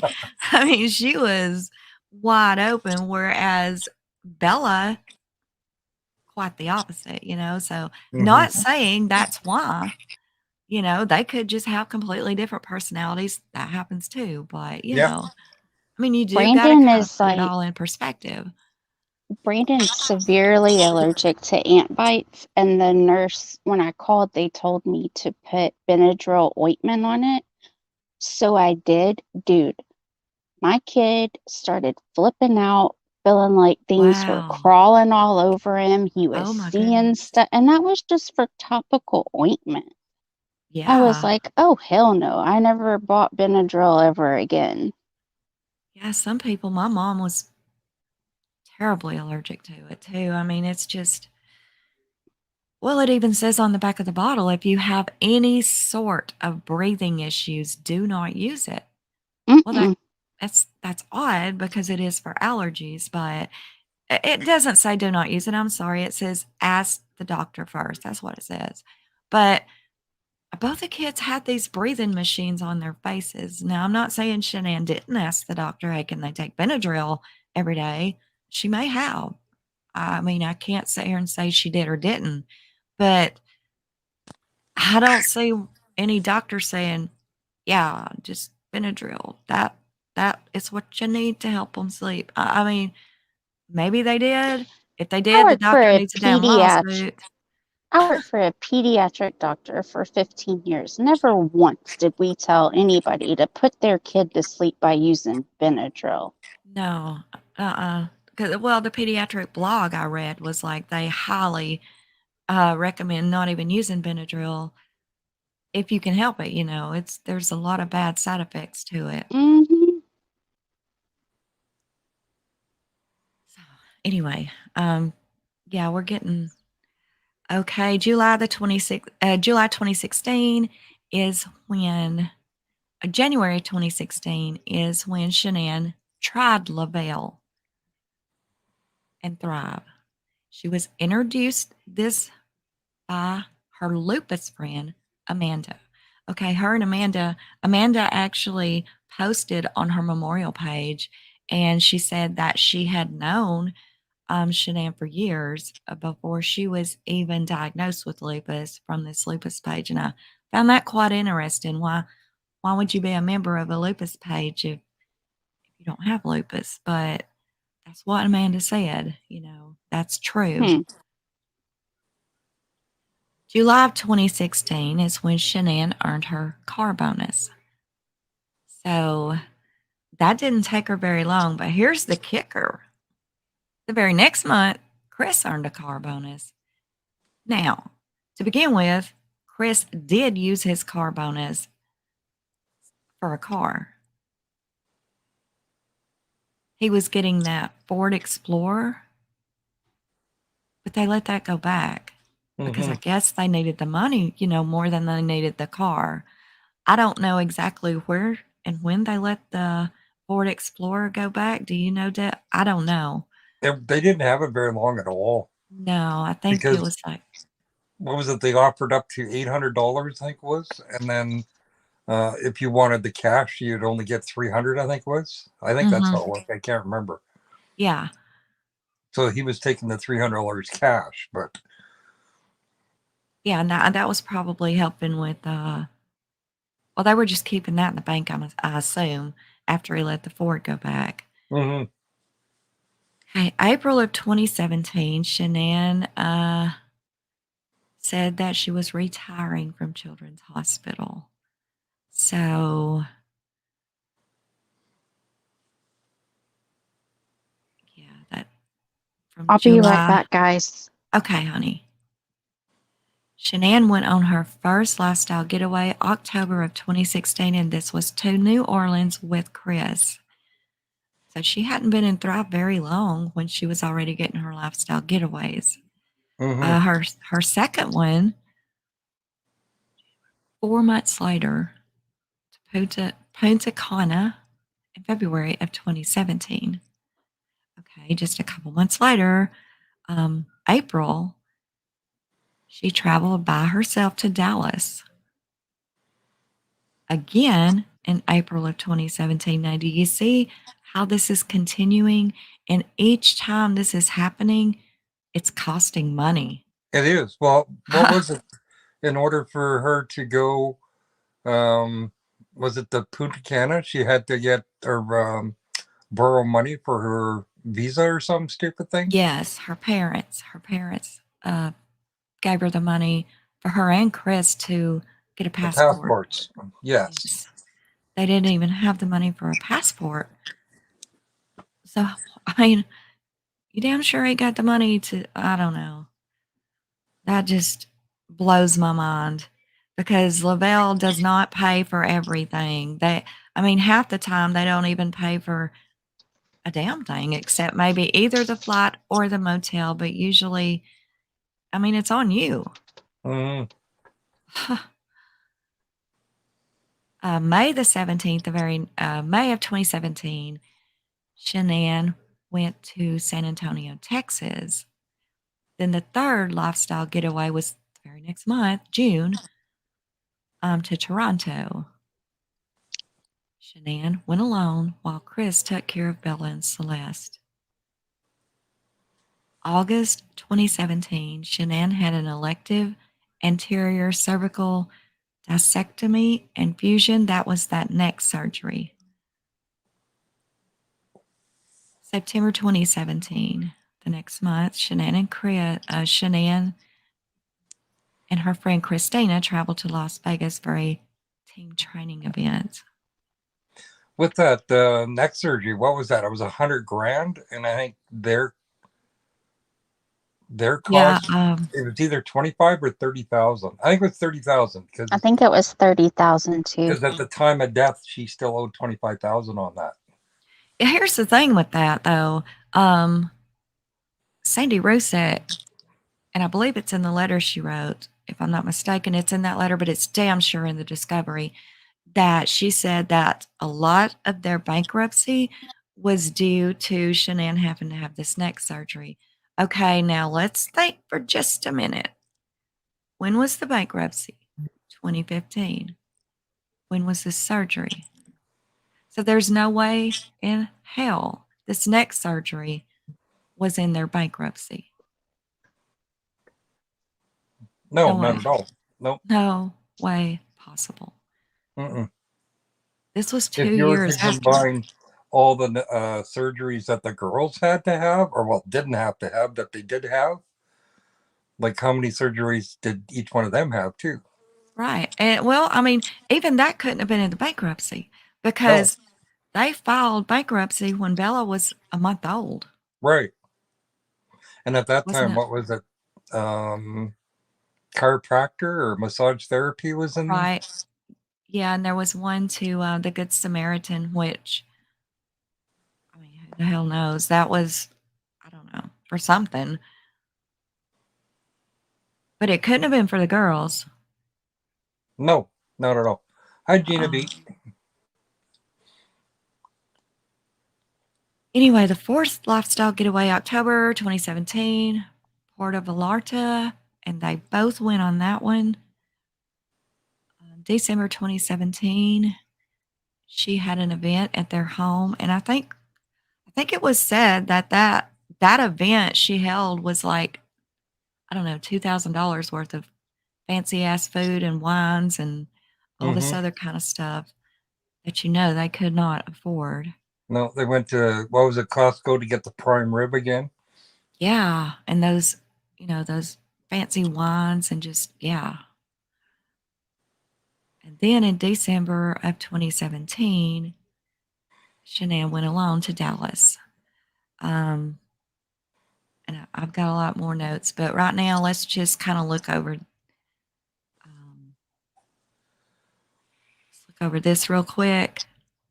Can you see it? I know I'm moving really quick, but we're going to look over this bankruptcy real quick, and then we'll call it. And then I guess next week, Dave, next Watts Wednesday, Nellie, if y'all want to, on part 2, to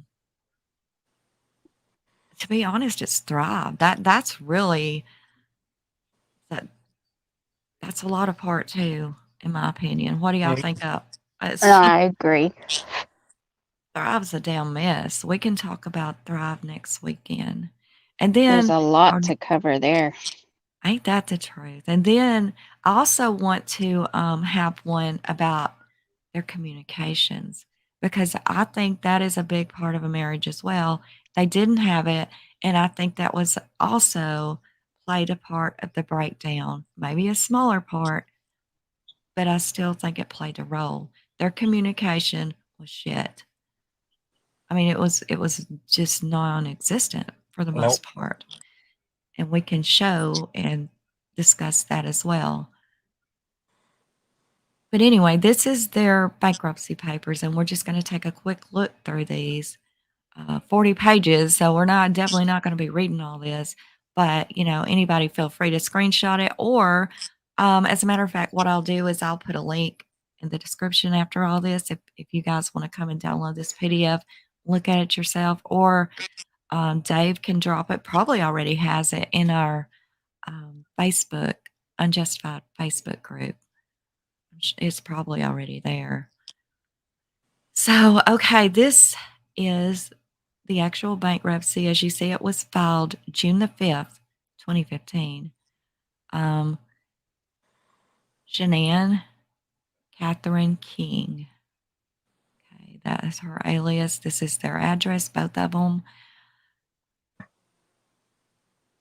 We found something in it that was really interesting the other day. Oh yeah, their attorney is from Wisconsin. Really? I thought that was very, yeah. I was like, what? The attorney is I from wonder if he's Wisconsin? a thriver that they got for free or something.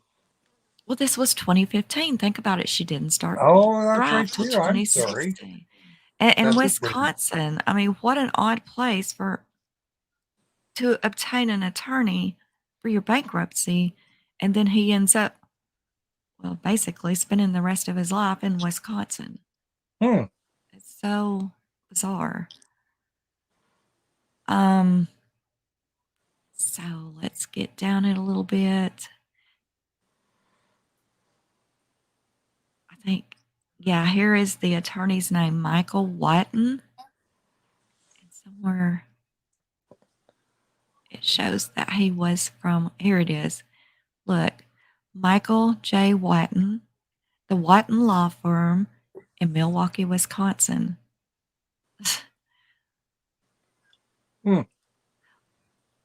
Like, I know when my brother filed bankruptcy, he had to go to bankruptcy court, right? Right. I mean, you got to do that. You go to bankruptcy court, and then you have to take these credit, and you have to pass these classes, and you got to pay like $25 to get the certificate or whatever. But why? I mean, did their attorney come to Colorado? Because this was filed in Colorado. I just don't understand. It's odd why they would obtain an attorney from Wisconsin. I don't know. Anyway. Hi, Scout. Let's get down here to their.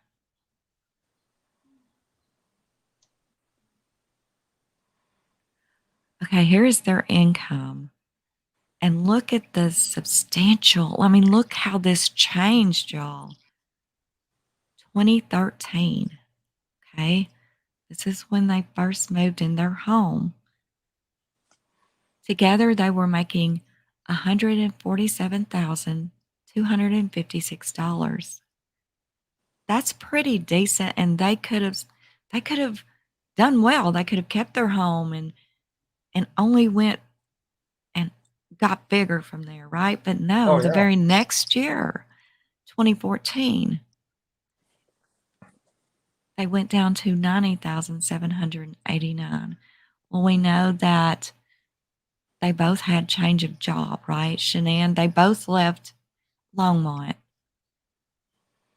And then here they are in 2014 at $90,000. Now check this out. 2015, year to date, which this was filed in June, so that's like half the year. They were sitting at only $40,000 in 2015. So even doubling that, it would only be 80. So the only thing they have done from the time they got together, and a young couple getting together, starting a new life with a family, new home, it looks like they should be, doing better in their income and rising above. And no, they were going like deeper and deeper each year. That's sad. I wish someone would have said, and Cindy could have, man, with her being a creditor, but 90% of all that time, they just weren't even talking to the Watts at all. So let's get down here to everything they owed.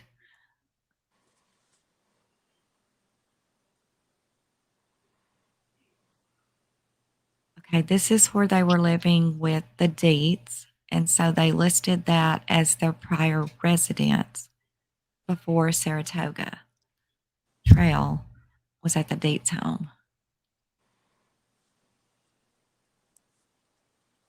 It doesn't have Shanann's home on there in North Carolina where they were living, only the Deets. Mm-hmm. So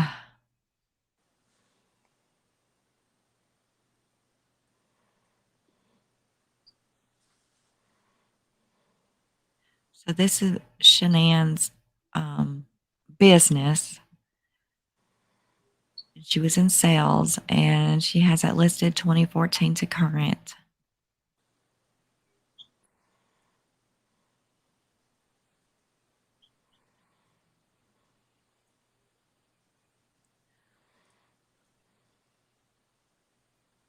Okay, this is going to be their house, $400,000.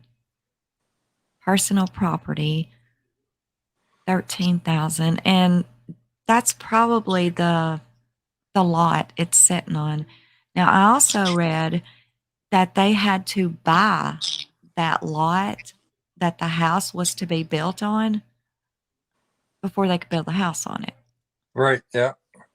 So maybe the money from her sale of the North Carolina home, what they had left and what Chris had been saving, that's what they bought that lot for, that little bit of land there that the house was sitting on.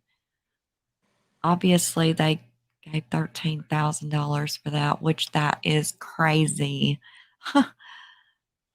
No more land than was there, you know?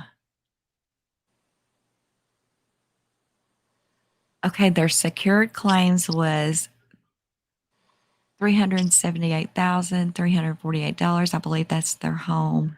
Yeah. Their unsecured was $70,472.11. That's going to be credit cards.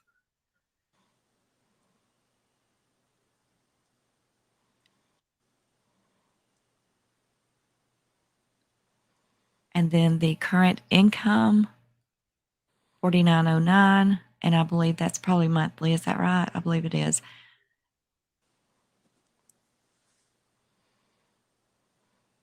But to see what all right, now here, cash on hand, they had nothing, is what it says.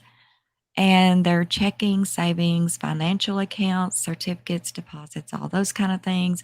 They had a checking account with USAA, which had $864.34, and two savings accounts, and just a little over $9 in both of the savings accounts that they had. Okay, their household goods, they put on there that it was worth $1,455. We know it was worth more than that. For a living room suite, a television, dining room set. Now, these are the things that I guess they own straight out, right? Living room set, television, dining room set, stove, refrigerator, miscellaneous. And do you know, Dave, if the appliances came like with the house? It was probably Because it in. was a built house, they probably didn't get appliances with them. So I was wondering about that when I was looking at this the other day, because I mean, you can get the land home package deals. Obviously, they didn't get that because they did have to buy their property Right. before the house was There's a built. bare bones, I think. Yeah. Because if you buy like a used property, usually it comes with all your appliances, usually. But on a new build, not usually on a bare bones package. Okay. I was wondering about that. Well, Artwork, $50. Clothing, they've got $500 worth of clothing. That's just what the guesstimate was. The wedding ring, costume jewelry, $1,000. Now we know that her ring was $12K. Now, the reason that attorneys will usually do this, I don't remember if we've talked about this yet, but they'll usually put it at right 1K. Reason being, if they put it for more than that, then some of the creditors that they owe, may rebut the bankruptcy, and they will ask to sell these things to pay them what they owe them. So that's why they'll put it at a low number. Camera, $50. And here's the thing, a lot of people wondered about this too. Did Shanann also have a life insurance policy? Was there any other life insurance policies other than what Chris had in a Darko? Yes.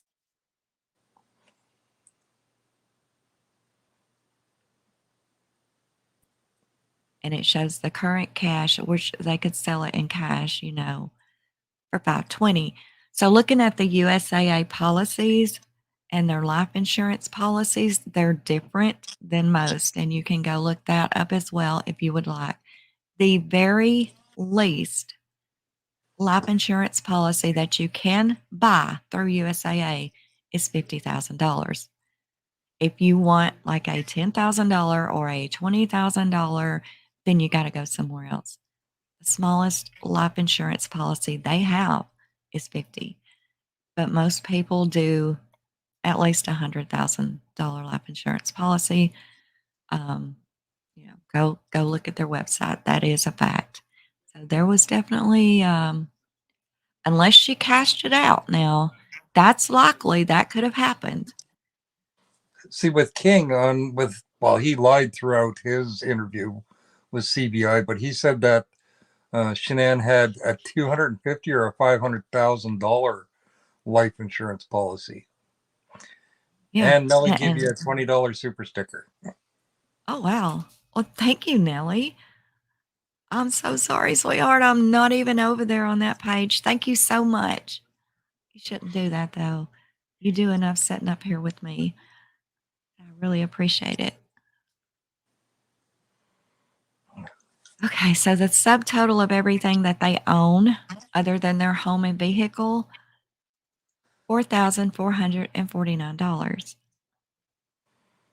Obviously, the creditors are not going to make them sell their furniture, their wedding rings, their clothes, because there's nothing over here that's like big money, big ticketed stuff. I mean, if you had a Picasso painting over here that was worth, I don't know, $500,000, they're going to be like, hell yeah, you're going to sell that.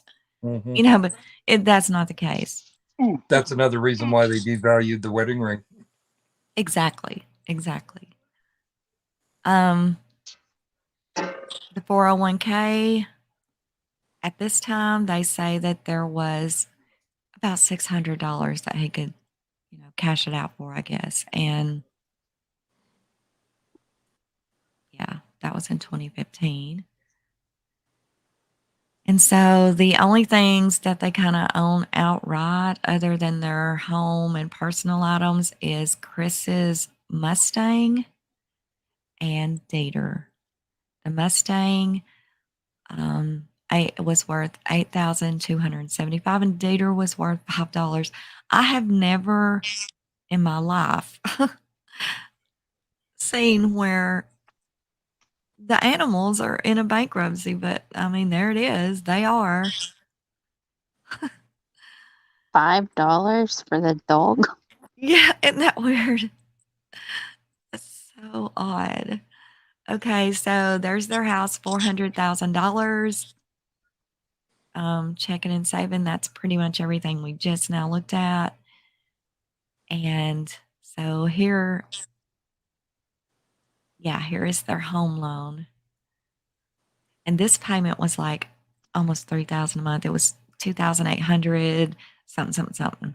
Taxes, all that kind of jazz. It was $3,000, and probably their insurance was in with that, but not their HOA fees, which I believe was $54 a month, $44, but they weren't paying those either. So. And they're paying how much for daycare whenever they? Oh, never mind. Don't even get me started. $2,500 a month. And the way Primrose works is that is 1 day or 5 days. Like, it doesn't matter. You pay for the 2 girls, you pay $500 on Monday morning. And if you bring them, that's cool. If you don't, that's cool too. But either way, Monday morning, you got to pay $500 before they even walk in the room. It's just the way it worked there. Yeah.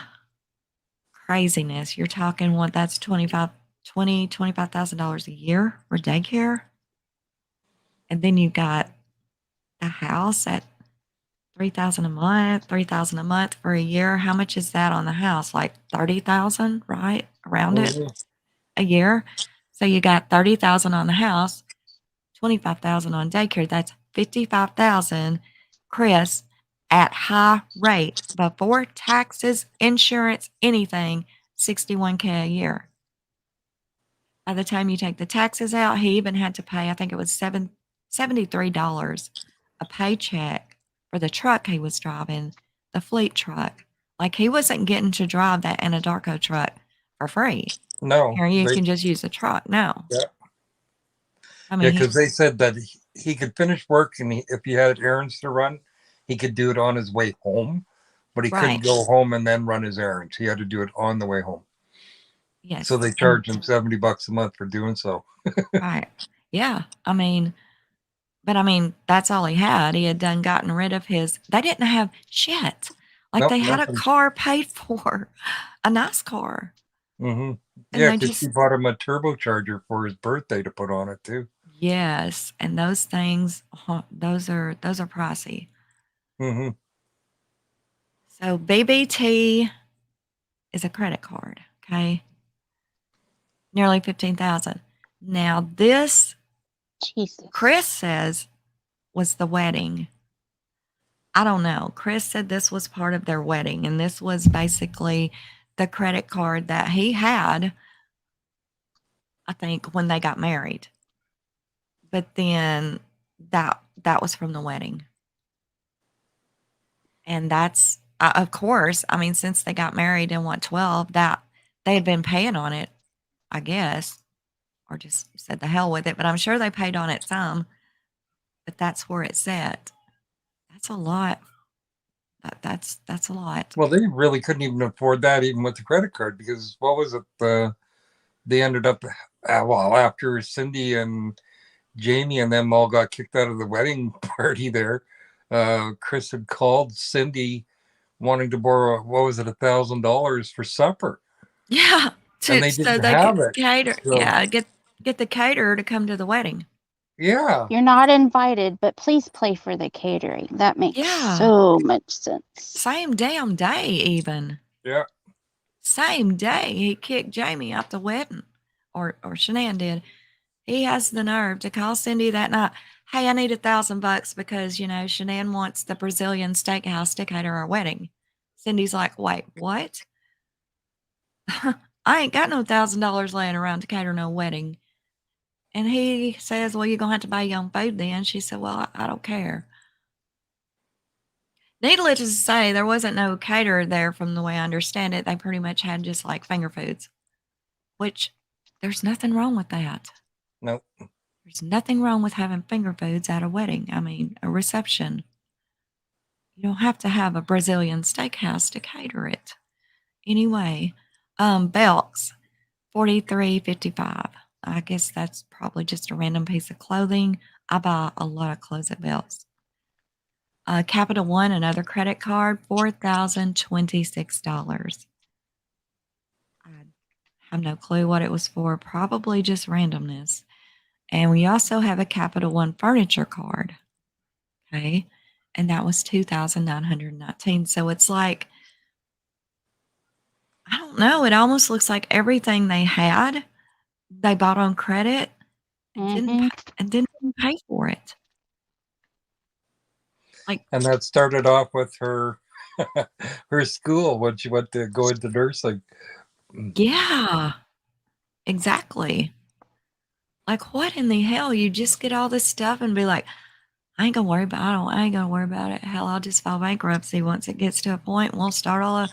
You just, what? Like, almost, that's like, I don't even see how it's legal, to be honest. I mean, because the consumer takes the brunt end of that, really. When you write all this off and you keep it all and don't pay for it, then that's why the average consumer out here is having to pay more. It's just... See, that's what I was wondering, too. Awful. When Chris signed over the house to the Rusiks, okay, they actually cleaned out the house before he even signed the papers, but how much of that stuff in the house was actually making payments on it because they didn't outright own it? I've wondered that myself. I really have. I've wondered that. They took all that back with them to North Carolina and sold it all. Yeah. But nothing went back to the creditor. So, like, what's up with that? I know. I mean, that should have all went back to the creditor. But, a lot of times when you buy things on credit, some of them do come with an insurance, and if you pay that extra $1 or $2 a month, in the event of your death or whatever like that, then it's paid in full. Now, there is, some credit cards that have that, I know. Then, I don't know if that's the case here, but if it's not, then those things should have been returned. Mm-hmm. Like, look at that bed they had, Oh yeah, I mean, it's crazy. yeah, I mean, it was just too gaudy for me, in my opinion. The bondage bed. Yeah, it's just too much, but, that's an expensive bed, Mm-hmm. especially when you're buying it somewhere like, these third-party furniture stores, right? Well, even Oh, Bella's bedroom, you see her bedroom, the bed that was in there, it looked like, a teenager wouldn't even have that sophisticated bed. yeah. But what's so jacked up, man, is all the stuff was it's just like, I don't know, you just get it and don't pay for it. Like, what? I don't know. I just Again, okay. this is not bashing anybody or No, Chris anything is else. No, just as not at all. responsible. It Chris is just, just as responsible, man. Hell, he was the one signing it, yeah, people living you know? beyond their means. Yeah, I mean, Chris was the one signing these things, right? So even if he didn't know, where their finances was or how much money they had in the bank, blah, blah, blah, blah, blah. Even if he didn't know that, he's not an idiot. And even his school teacher says he was extremely intelligent and all that, right? Most introverts are, because that's all they do is sit and knowledge is power. They crave knowledge. So at any rate, all he had to do is put two and two together, right? My house payment's $30,000 a damn year. The daycare's $25,000 a year. That's leaving $5,000. How in the hell are we paying for all this when that Thrive getaway was $5,000 last week? Obviously, where in the hell's the money coming from? And Well, if the then money ain't coming from nowhere, then what the hell's going on? don't forget the $30,000 in Thrive in the totes in the basement. Yeah, exactly. I mean, he had to have known. There's no way. I mean, maybe he did believe that she was making a killing and all of her Thrive money was going into one account and his check was going into another. I don't know what he was thinking, but at some point he should have said, "Let me see, let's look at these finances." They never talked. They never had a budget. There was no budget at No. all. Like, what? How do you live that way? You don't. This is what happens. And I'm not necessarily talking about murder. I'm talking about their lifestyle. It was just never going to work. There was no Ever. communication between the two of them. None None. whatsoever. I mean, None. me and my husband, yes, he makes more money than I do. I work from home, but we both equally partake in paying the bills. We both don't make large purchases without the other one's consent. It's just it's communicating and respect. Yeah. I mean, you I gotta mean, he know. doesn't care if Responsibility. I buy stuff, just like I don't care if he buys stuff, but we still have that common courtesy to discuss it before we do it. Exactly. I mean, especially when they said they had a whole conversation about having another child. Well, hello. I mean, finances needs to come into play during that conversation for damn sure. No kidding. Right? That's another mouth to feed. Oh my God, not just yeah, mouth and think about all the I mean, it seems like their kids were riddled with something wrong with them.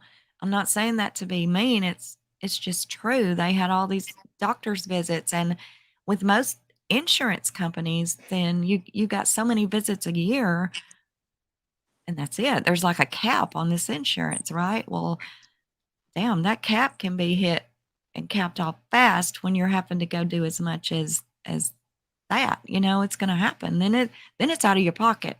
Mm-hmm. You Well, know, that's weird too.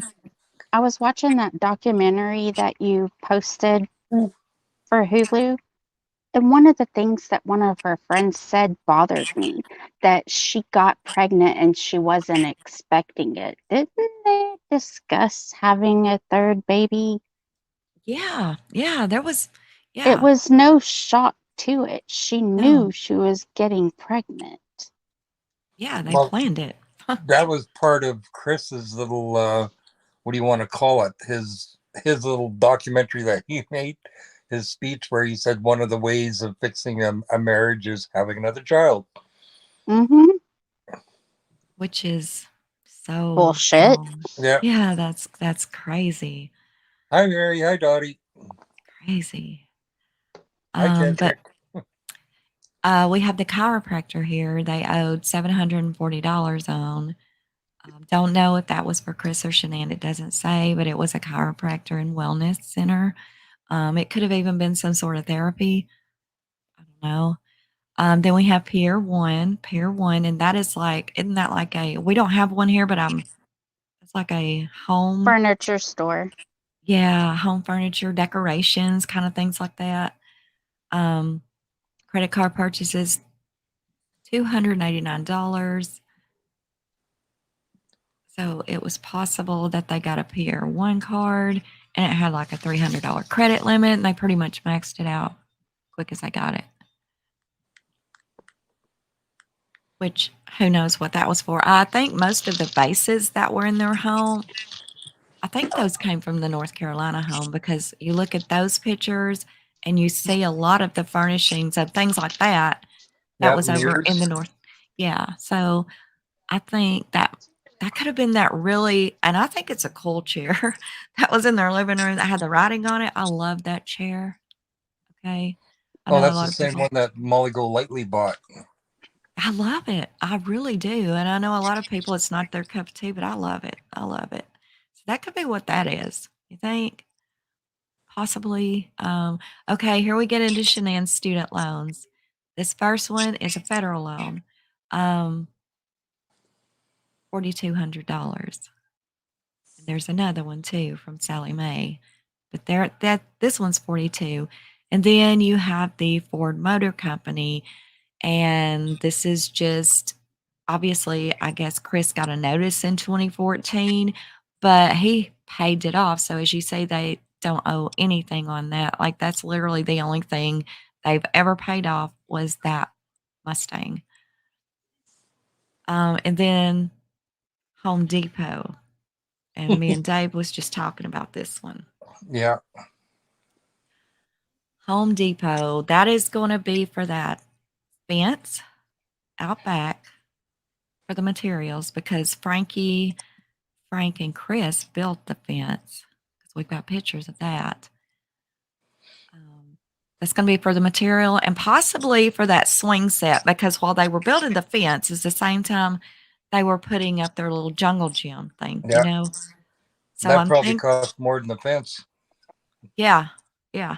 So I'm thinking the Home Depot, they probably bought the jungle gym and the fence at the same time. So I'm thinking that's where that is.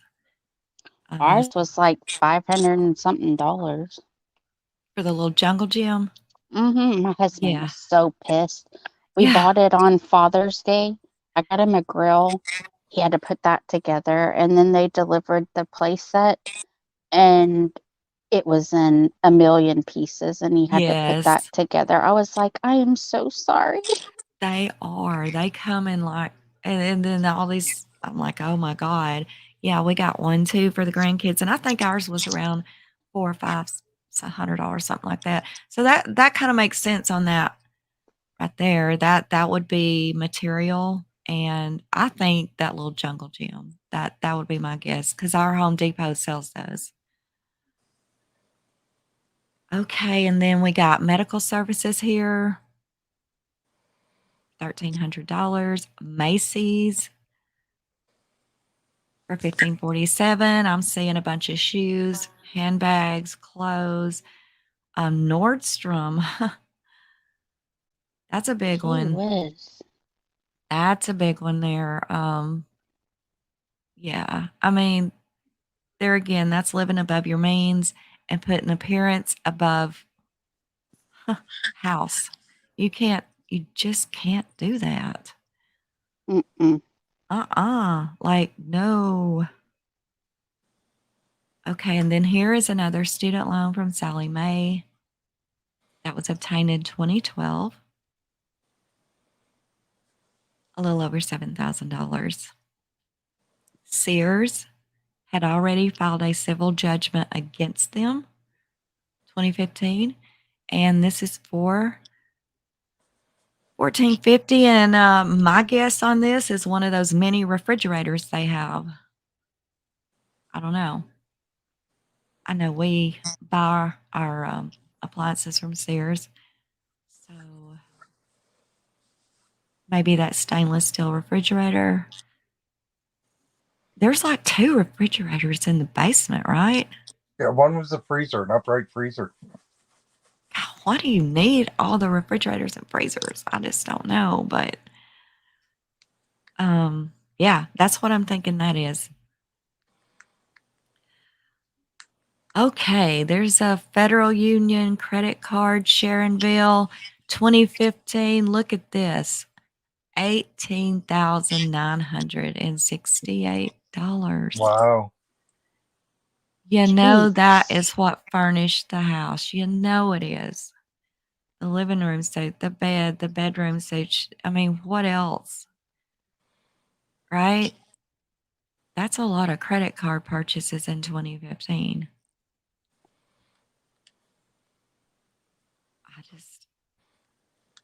I don't know. Okay, this is Stern Recovery Services collection account. This is for radiology, so this is more medical, but this is from 2010. So this is from Greensboro.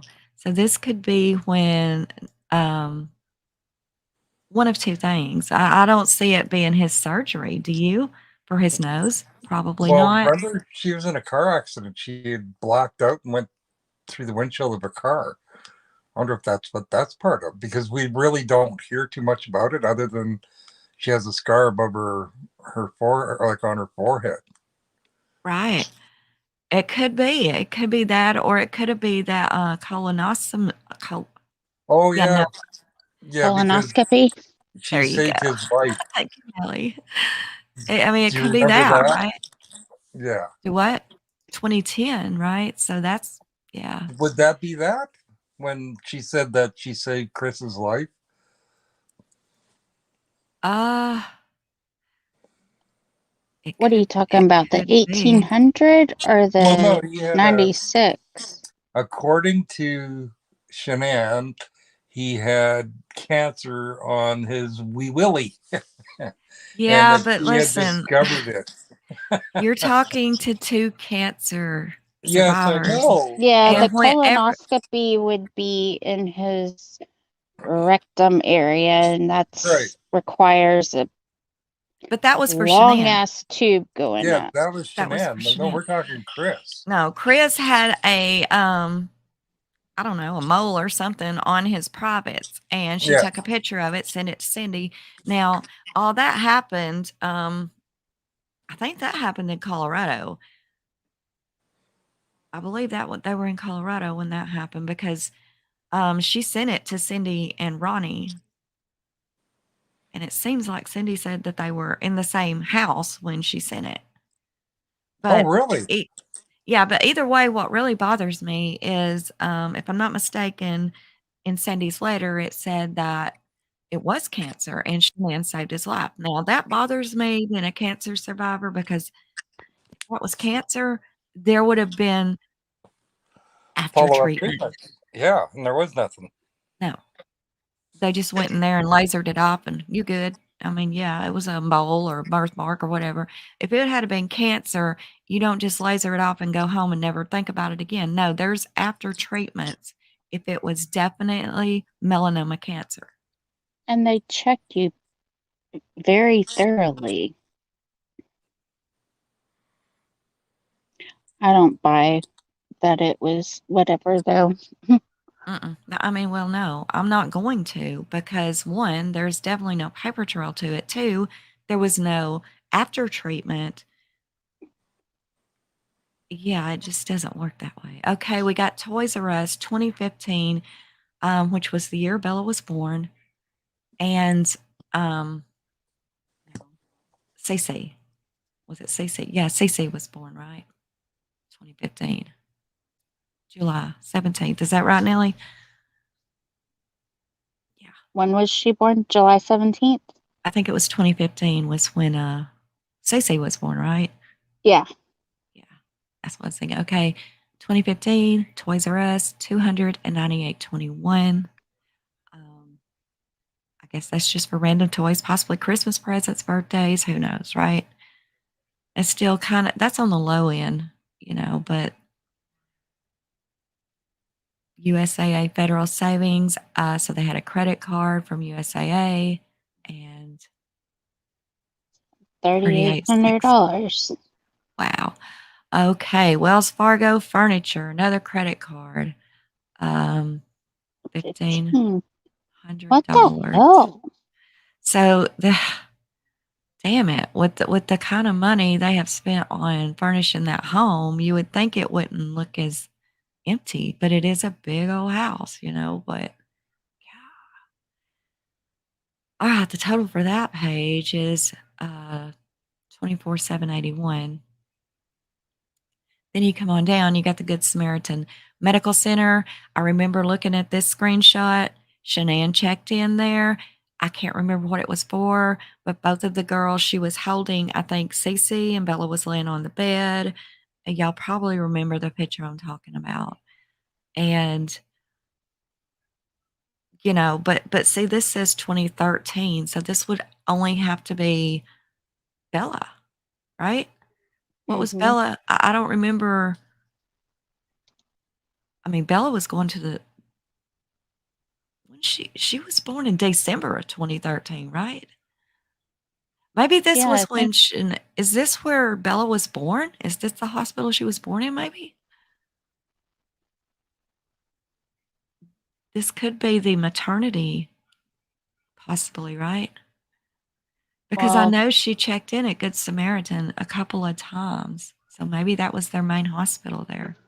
I don't know. Brandon's bill for being born was $17,000. So Yeah. She got off with a very cheap price, if you ask me, if that's for her giving birth.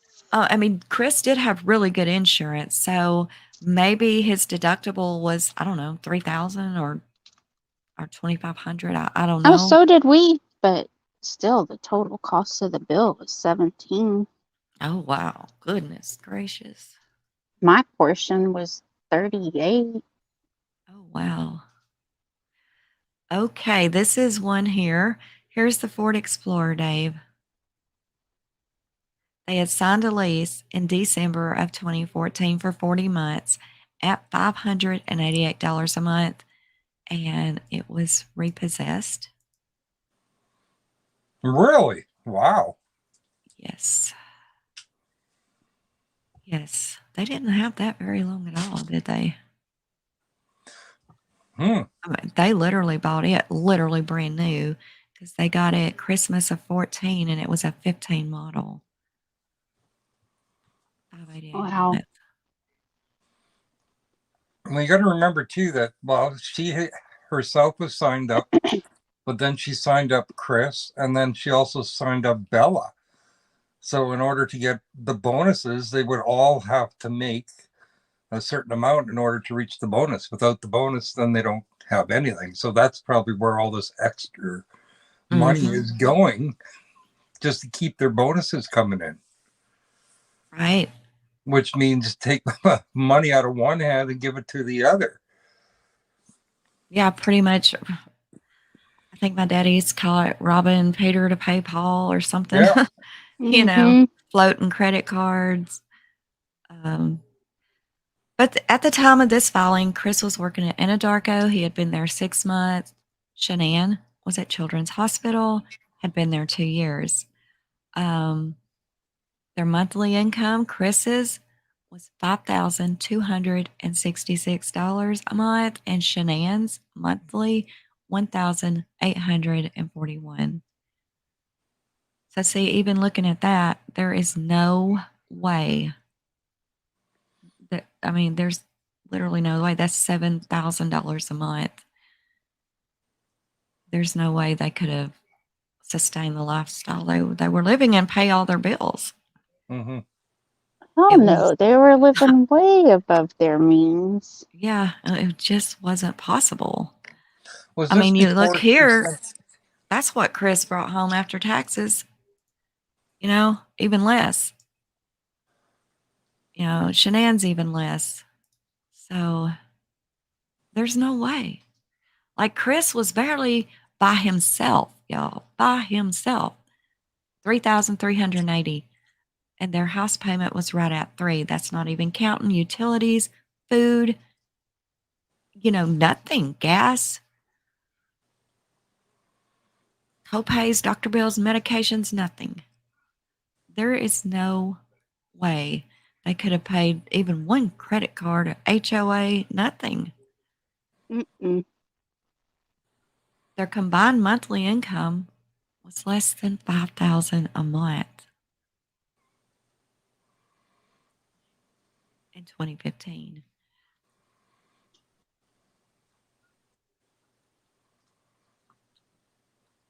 Their HOA fees were $44 a month, and those weren't getting paid either. This is just a list of what basically they're, you know, at the bottom dollar, what they have to pay for necessities each month.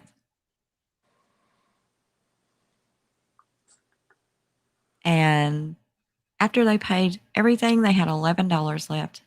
Now, how do you take that $11 and do everything they were doing? Like, especially putting on all these parties all the time too. $1 a week, you know. Yeah. Well, when was it that he went to that motivational speaking school? Or is that later on? He went to motivational speaking when he was living in Colorado in the Deets basement, and Shanann was still in North Carolina. Oh, okay. Yeah. Hmm. And when he did that little skit, she seen he sucked at it. And so she just didn't press it anymore. She's saying that he's just not going to be an executive or a motivational speaker. He just don't have it in him.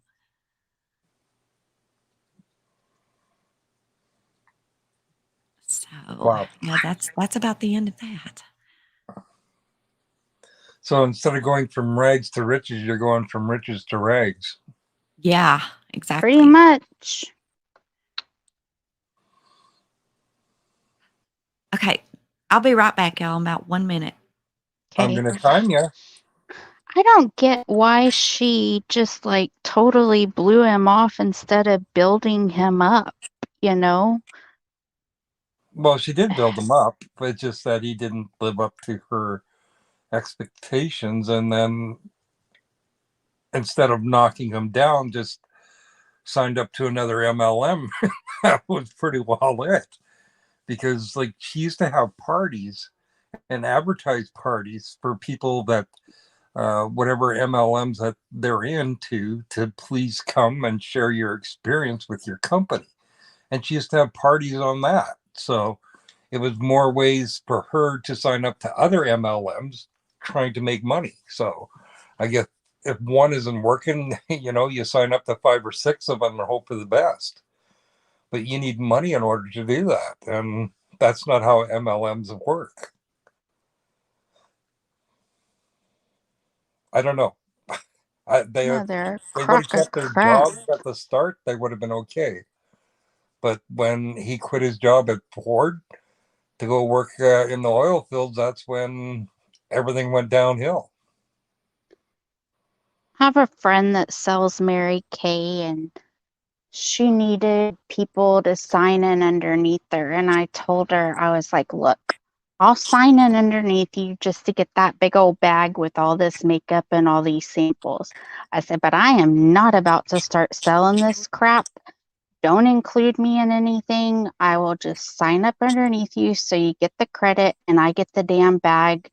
That's, I think it was like $1,000 worth of product and I got it for $100. So I did it.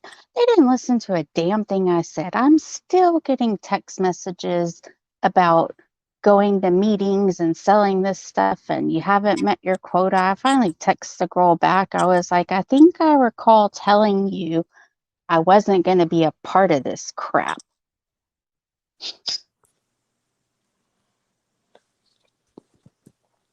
And they wanted me to pay, I forget how much it was to get more inventory. I was like, I'm not paying you to get crap that I got to go sell.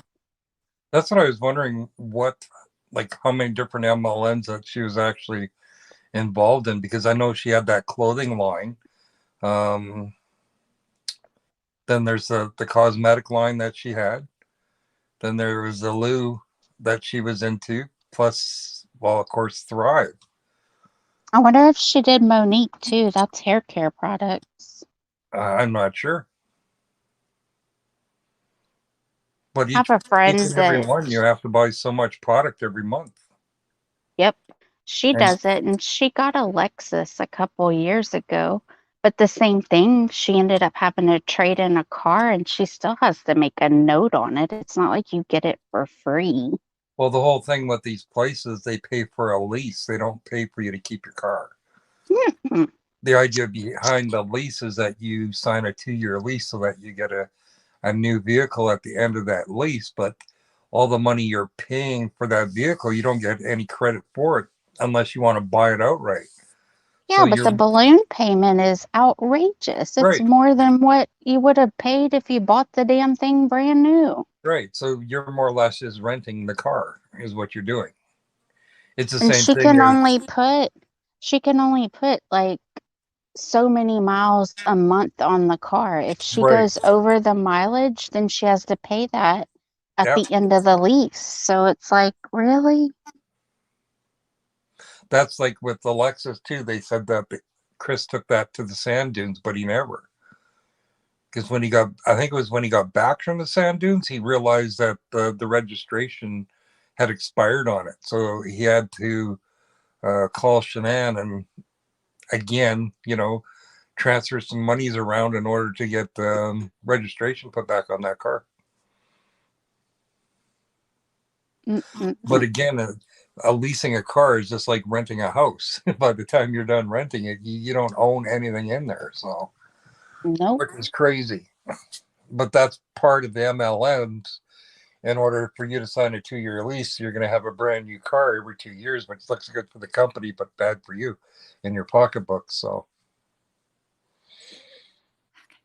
Sorry, And then Mary Kay and their pink cars. Who the hell want? I mean, I love pink.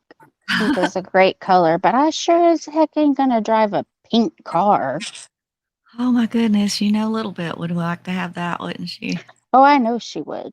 It'd be right up her alley. Good Lord, yes. Does anybody have any questions so far?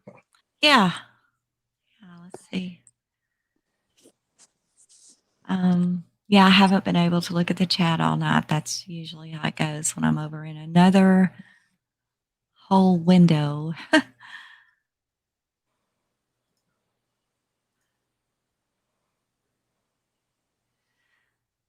Monday was the MLM, the automatic credit card purchase that was declined that Monday. Yeah, I think Shanann probably thought that, I think Shanann was on top of what was supposed to come out, and I think she knew it was supposed to come out.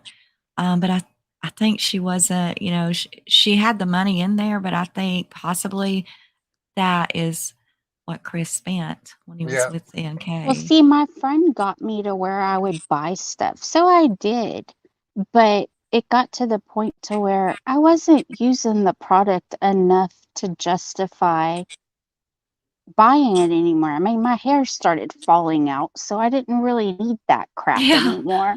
Yeah, I And heard. so I tried to get out of it. They wouldn't let me out. So what I did is I just canceled the damn credit card and was like, well, piss on you guys. I ain't buying this crap. Right. Well, some of the MLM products now, I mean, I like them okay, but I would, as far as selling them, no, I can't sell. I mean, I couldn't sell $100 bills for $20. That's, I just can't. I'm not a salesman, but I mean, some of it's okay. Like Tupperware was, I'm sure that's an MLM. Surely it is. And I don't know, but I I mean, love Tupperware. yeah, I mean, let's be real, man. I've still got some Tupperware that mother had back, I don't know, before I was ever born. So some of it is, good stuff. It's expensive. Most of it And is. I like Pampered Chef. That stuff is pretty cool. Yeah. I'm just saying, I'm not here to throw down on MLMs, as far as their products. Some of them are really good. They are expensive, but I think I think it's very bad for the ones that get sucked into the believing that they're gonna become millionaires with it, because the one that got them to selling it is a damn millionaire. So, or they act like they're a millionaire. So, hey, I can be like them, and I think that's bad. That's just so bad. So many marriages have went to hell because of MLMs. Mm-hmm. Well, that's with Shanann. Every time she went somewhere, it was always brand new clothes, like, and shoes and everything else. So it's, again, trying to live up to a lifestyle they couldn't afford. No kidding. Look at those damn jerseys. Everybody had to be dressed the same. Yeah. Dave, Little Bit buys them jerseys. Let me tell you, they are not cheap. Oh, heck no. I mean, we're talking $150, $200. Even those little bitty ones, like Celeste was The wearing. little kid ones are expensive too. Yeah, I mean, you're talking 80 to $100, and they're going to outgrow them in 6 months. Well, the one that Cece was wearing that had Miller on the back of it. Yeah, no, I was like, oh my God. I'm sorry, I had to. Well, I mean, a lot of people don't realize that Chris didn't even like the Steelers. No. He didn't even like that team, right? He didn't. His team, I know you would never believe it by just looking at all these pictures out here and their whole house decorated up with Steelers. All the no. Yeah, even the doormat at the front door. All these jerseys and as you know, they had a Steelers cake at their wedding. She had that made, and that wasn't Chris's team. Chris's team was the North Carolina Panthers. But of course, he done whatever to, make Shanann happy. So he wore the jerseys, and he would pull for them, of course. Ellie's wearing their jersey. But that wasn't his team. He didn't even like them.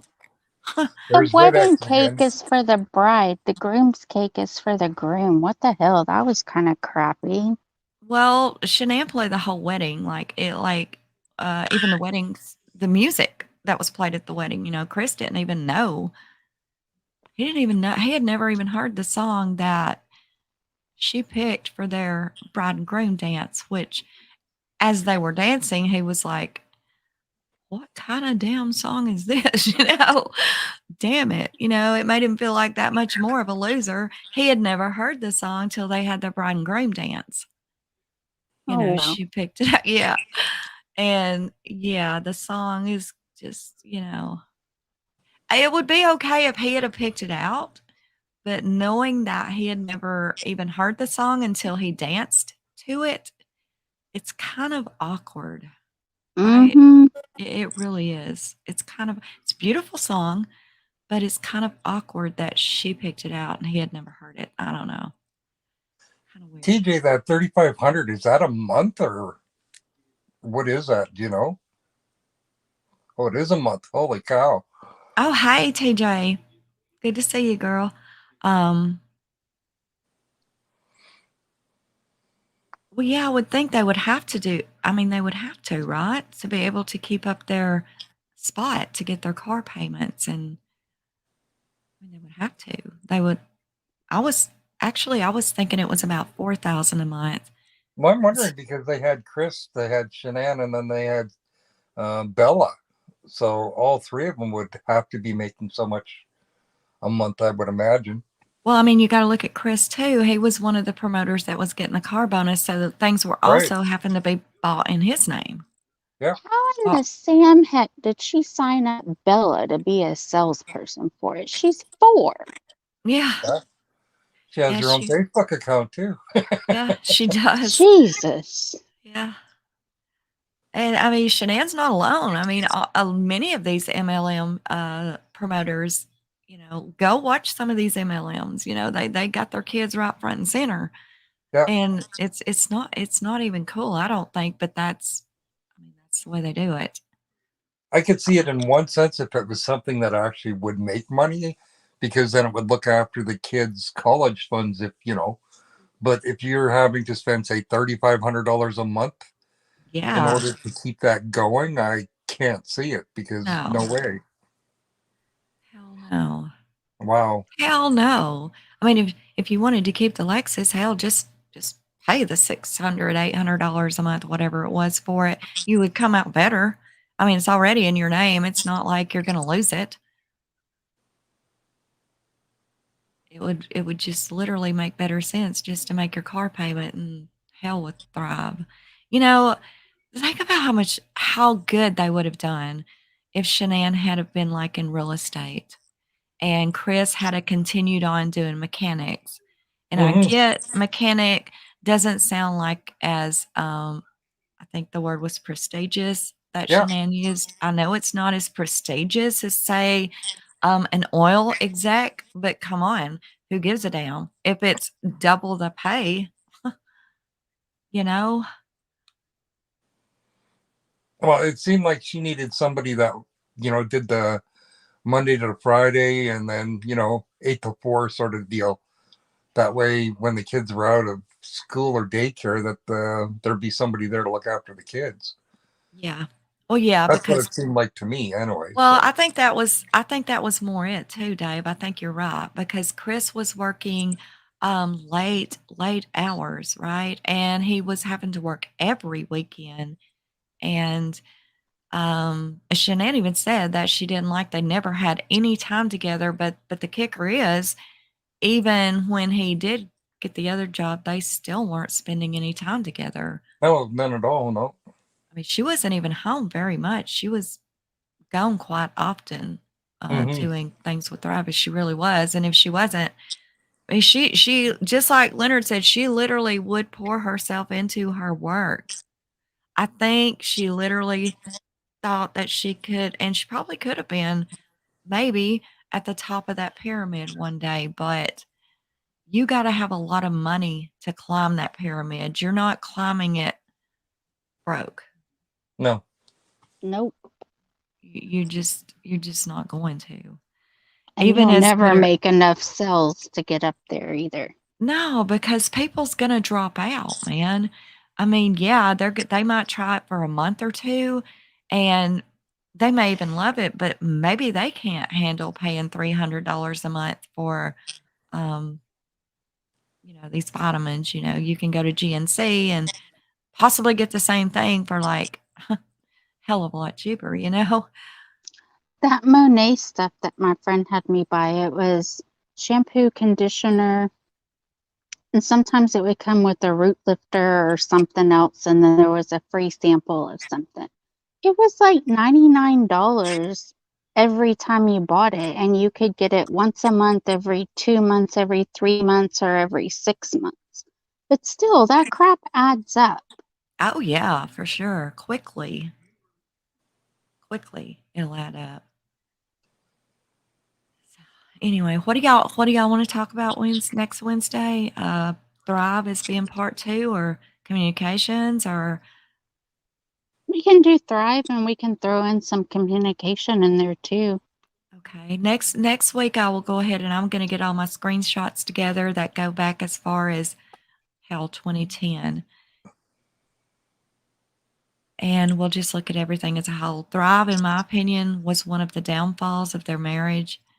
And like I say, I believe financials played just as big a part, if not bigger, because when Shanann went to North Carolina and Chris was actually starting to see some of these bills and obviously was even handed the court summons and everything, I think he was like, what in the hell? Yeah, because he had mail that was inside the Lexus on the seat there. And there was a credit card there in Shanann King's name. So by the looks of it, she had it under King, Rusick, and Watts, all these credit cards. So, Man, which is scary. Wow. isn't it such a damn shame, though, how much potential that family had? They were a beautiful family. They really were. And they had so much potential starting out. But the love of materialistic McMansions, keeping up with the Joneses, living above your means. It's really a damn shame. It's just Mhm. God. I mean, two beautiful kids, one on the way. Chris and Shanann, both, beautiful people, that they had so much going on. That's what really is such a damn shame. Still kills me. I just don't understand why he didn't get a damn divorce. Why do you have to kill everybody? It's just Yeah. disgusting. Again, I think it was money. Well, yeah, I mean, yeah, financial. I mean, I guess in Yeah, his but mind, look where he's at. He didn't get a damn cent. So yeah. he did it for But nothing. why is he where he is though? Well, he If you has no think about it, responsibility. yeah. But if you think about it, it's because of the plea agreement he's in where he is, because they actually did not have anything at all on him, Everything was at all. probable cause. Yeah. If he would have actually had a lawyer, they would have got him off. I believe But, that. I do. I believe. so I don't know about 100% off, but I mean, hell, I've seen cases, and you have too. Yeah, they got off 100%. I definitely see how a good lawyer could have definitely got that case.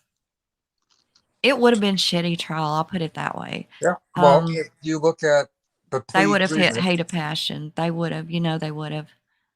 Crime of anything that they passion. found at the house, they couldn't use that in court because it was contaminated with all the people Right. that were in there. Yep. And if you go to say, They couldn't have used his confession.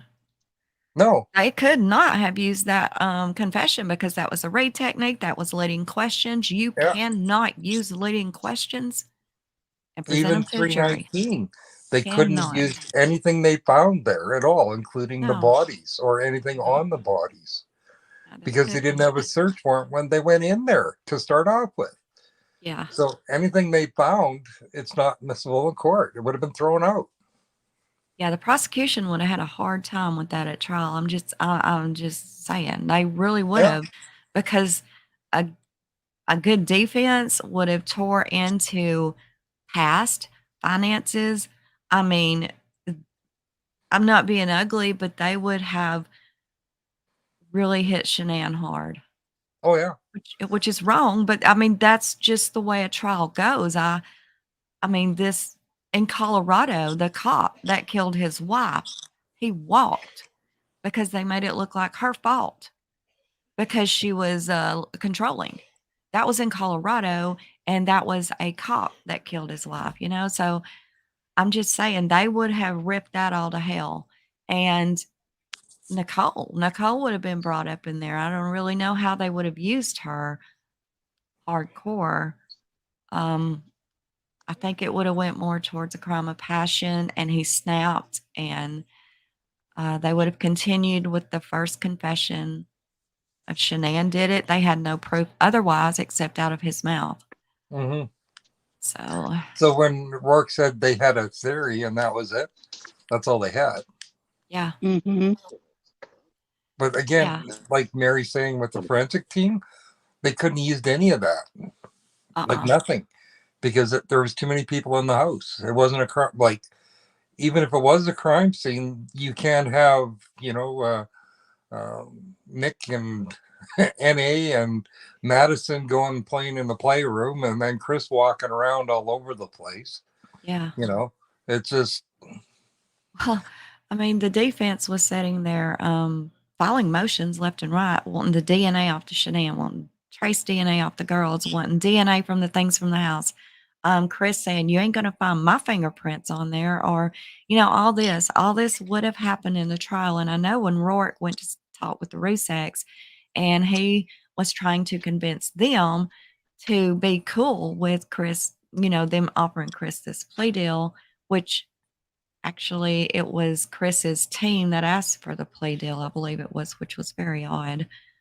So they were able to talk the Rusacks into saying, okay, we'll do the plea deal, which Frank said he wasn't ever for it, But had it have continued to go into like a death penalty trial, I don't think it would have. It would have never got to death penalty. No, not at all. It wouldn't. And I'm not saying that just because death penalty was coming off the table in Colorado. No, it wouldn't have. It just wouldn't have. I believe they would have probably charged him for a lesser crime because, it would have been totally threw out, if they couldn't prove it beyond a reasonable doubt. And there's no damn way they could have. No, that's why I think the DNA was destroyed after a year, and then all the data from it is because they obtained it all without a search warrant. So it was no good. That's why it was thrown out. At least that's what I think anyways. Yeah. Well, that makes sense. What else? What other kind of answer could there be to that? Mm-hmm. So anyway, we've been here a long time, y'all. So Nellie, you hung with us, honey. I know you're tired, hon. I'm glad you stayed with us though, but I know you're give out. I know I'm getting exhausted. I know you are. Thank you for staying with us though. And God, we still got 141. No problem. I thank all of y'all Thanks for everybody being here. being here, and thanks for everybody for all the Dave, well wishes thank and the you. prayers that y'all gave me last week. I really appreciate it. Yes. And mods, I want to thank you all for being up in there, and all the subs and the members. Thank all you guys. Usually what I do after a members like this, I'll set the live for members only for a few days, and then I'll put it public because, that's just one of the things we do for the members, Well, Are we still going to do that live on the other case that we talked about? Probably not. Which one was that? Good Lord. I've talked about so many recently. John Bonet, Casey White. I forget her name. The one that she just died. In the car? No. Yeah.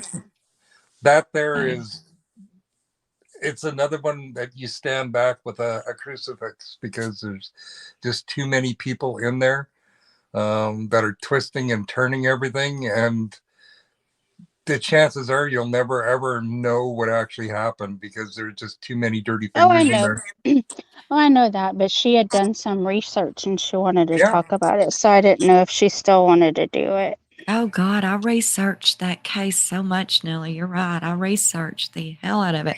The more I researched that case, the Kylie Rodney, is that the one y'all are talking about? Yeah, the whole rabbit hole from you know what? Yeah, these are wormholes now. Let me tell you, the more I researched that case, as per usual, my unpopular opinion was slapping me in the head. And I was like, I don't need to talk on this. Oh my God. Because I'm so brutally straight up with the way I feel.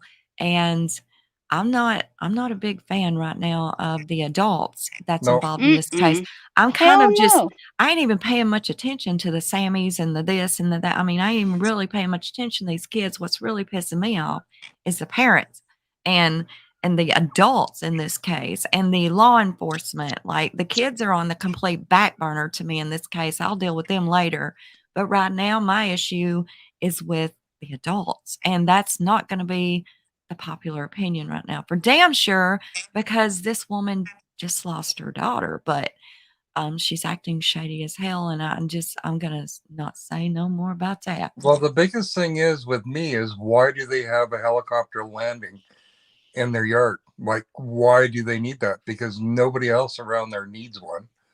And if you're going to spend the money to make one, that means you're going to have a lot of helicopters landing there. And what need do you need to have that? That's what bothers me the most, and especially when they're talking about their area is so bad with not only sex trafficking, but drugs. Drug you know, exchange, so man. Yeah, I mean, there's some damn reason. I mean, you can't tell me that nobody knew that car was there. That I will not buy that. Not when you have had professional divers teams, When it was man hours. 15 feet off the bank. I mean, No come way in on. hell. No way in hell. They knew that car was there. There's no way you can tell me they didn't. Again, that's not going to be popular, but come on. All them people, 4 hours, 2 weeks of searching, and the car was in 10 foot of damn water, 12 foot, whatever. No. And That then just- that boy that found all that Uh-uh. stuff, and it took hours for somebody to show up to come get it. I mean, that was crock of crap. Yeah. The hell, her phone pinged right there where her car was. Yep. that Come on. and look how fast her dad and grandpa come down to 96. the water. Yeah, 90 96. seconds. So and had- why And is she that? was in the damn trunk, the hatchback trunk of her car Yeah. with the back windows rolled down. So you know that means that the car filled up faster and tumped Yeah. forward. It was set up to flip upside down. There was a Mhm. reason. 100%. And as I say, I've got more issue with the adults and instead of the kids, and everything I'm seeing out here in YouTube world is a Sammy this and this kid that and that kid. You know what? I'll deal with them kids later. Right now, you need to get to the damn bottom line of what in the hell was wrong with law enforcement and why in the hell did her mama let her go to such a damn party as that? And why in the hell did grandpa give the property for all these kids to do that shit on? Hmm. Well, one thing they keep on saying 200 to 300 kids, but yet the photos you see, it looks like you're lucky if there's maybe 50 kids there. Yeah, I know, right? I've seen one photo with a bunch of damn kids with their backs looks like to me what you would see in high school if everybody's, sitting around watching a fight. Yeah, that's their fight club. Yeah. I mean, that's what it looks like. It looks like a bunch of kids watching a fight Mm-hmm. in high school. Well, we can always do the John Bonet or the Princess Diana, whichever one you want to do. Or would you rather hear the real heroes of the Watts? Yeah, that's a good one, Dave, because boy, are we unpopular right there. Yeah. I'm just saying, man, some people will get credit from, there's more to a cake than the frosting on top. I'll just put it that That's way. right. There's a hell of a lot of recipe inside that cake before you put the pretty frosting on it. And make sure your eggs are good before you do any of it. That's right. That's right. So yeah, we're gonna have to hit on that, Dave. Nellie, Nellie, you may not be. You've been sick, so you may not be 100% aware what we're talking about, but we will hit you with a phone call on that one because, girl, things are not always as they appear. The That's frosting, fine. the frosting on the cake doesn't actually make the cake. I agree there. It just makes it look pretty. Well, yeah, y'all just call me when this is over. We'll talk. All right, we'll do it. I want to go ahead and call this. Let me again thank everybody for being here. Thank my mods, Dave, Nellie. I appreciate y'all. I do. Thanks, everybody, for the well wishes again. I truly appreciate it. And make sure y'all come back next week for What's Wednesday. It should be a good one. All right, everybody, y'all have a good night. Thank you all for being with us. Thank you. And until Take next care. time, this is Unjustified. Thank you so much for watching, and do not forget to subscribe, like, share, and leave us a comment below on your thoughts of this video. And until next time, this is Unjustified.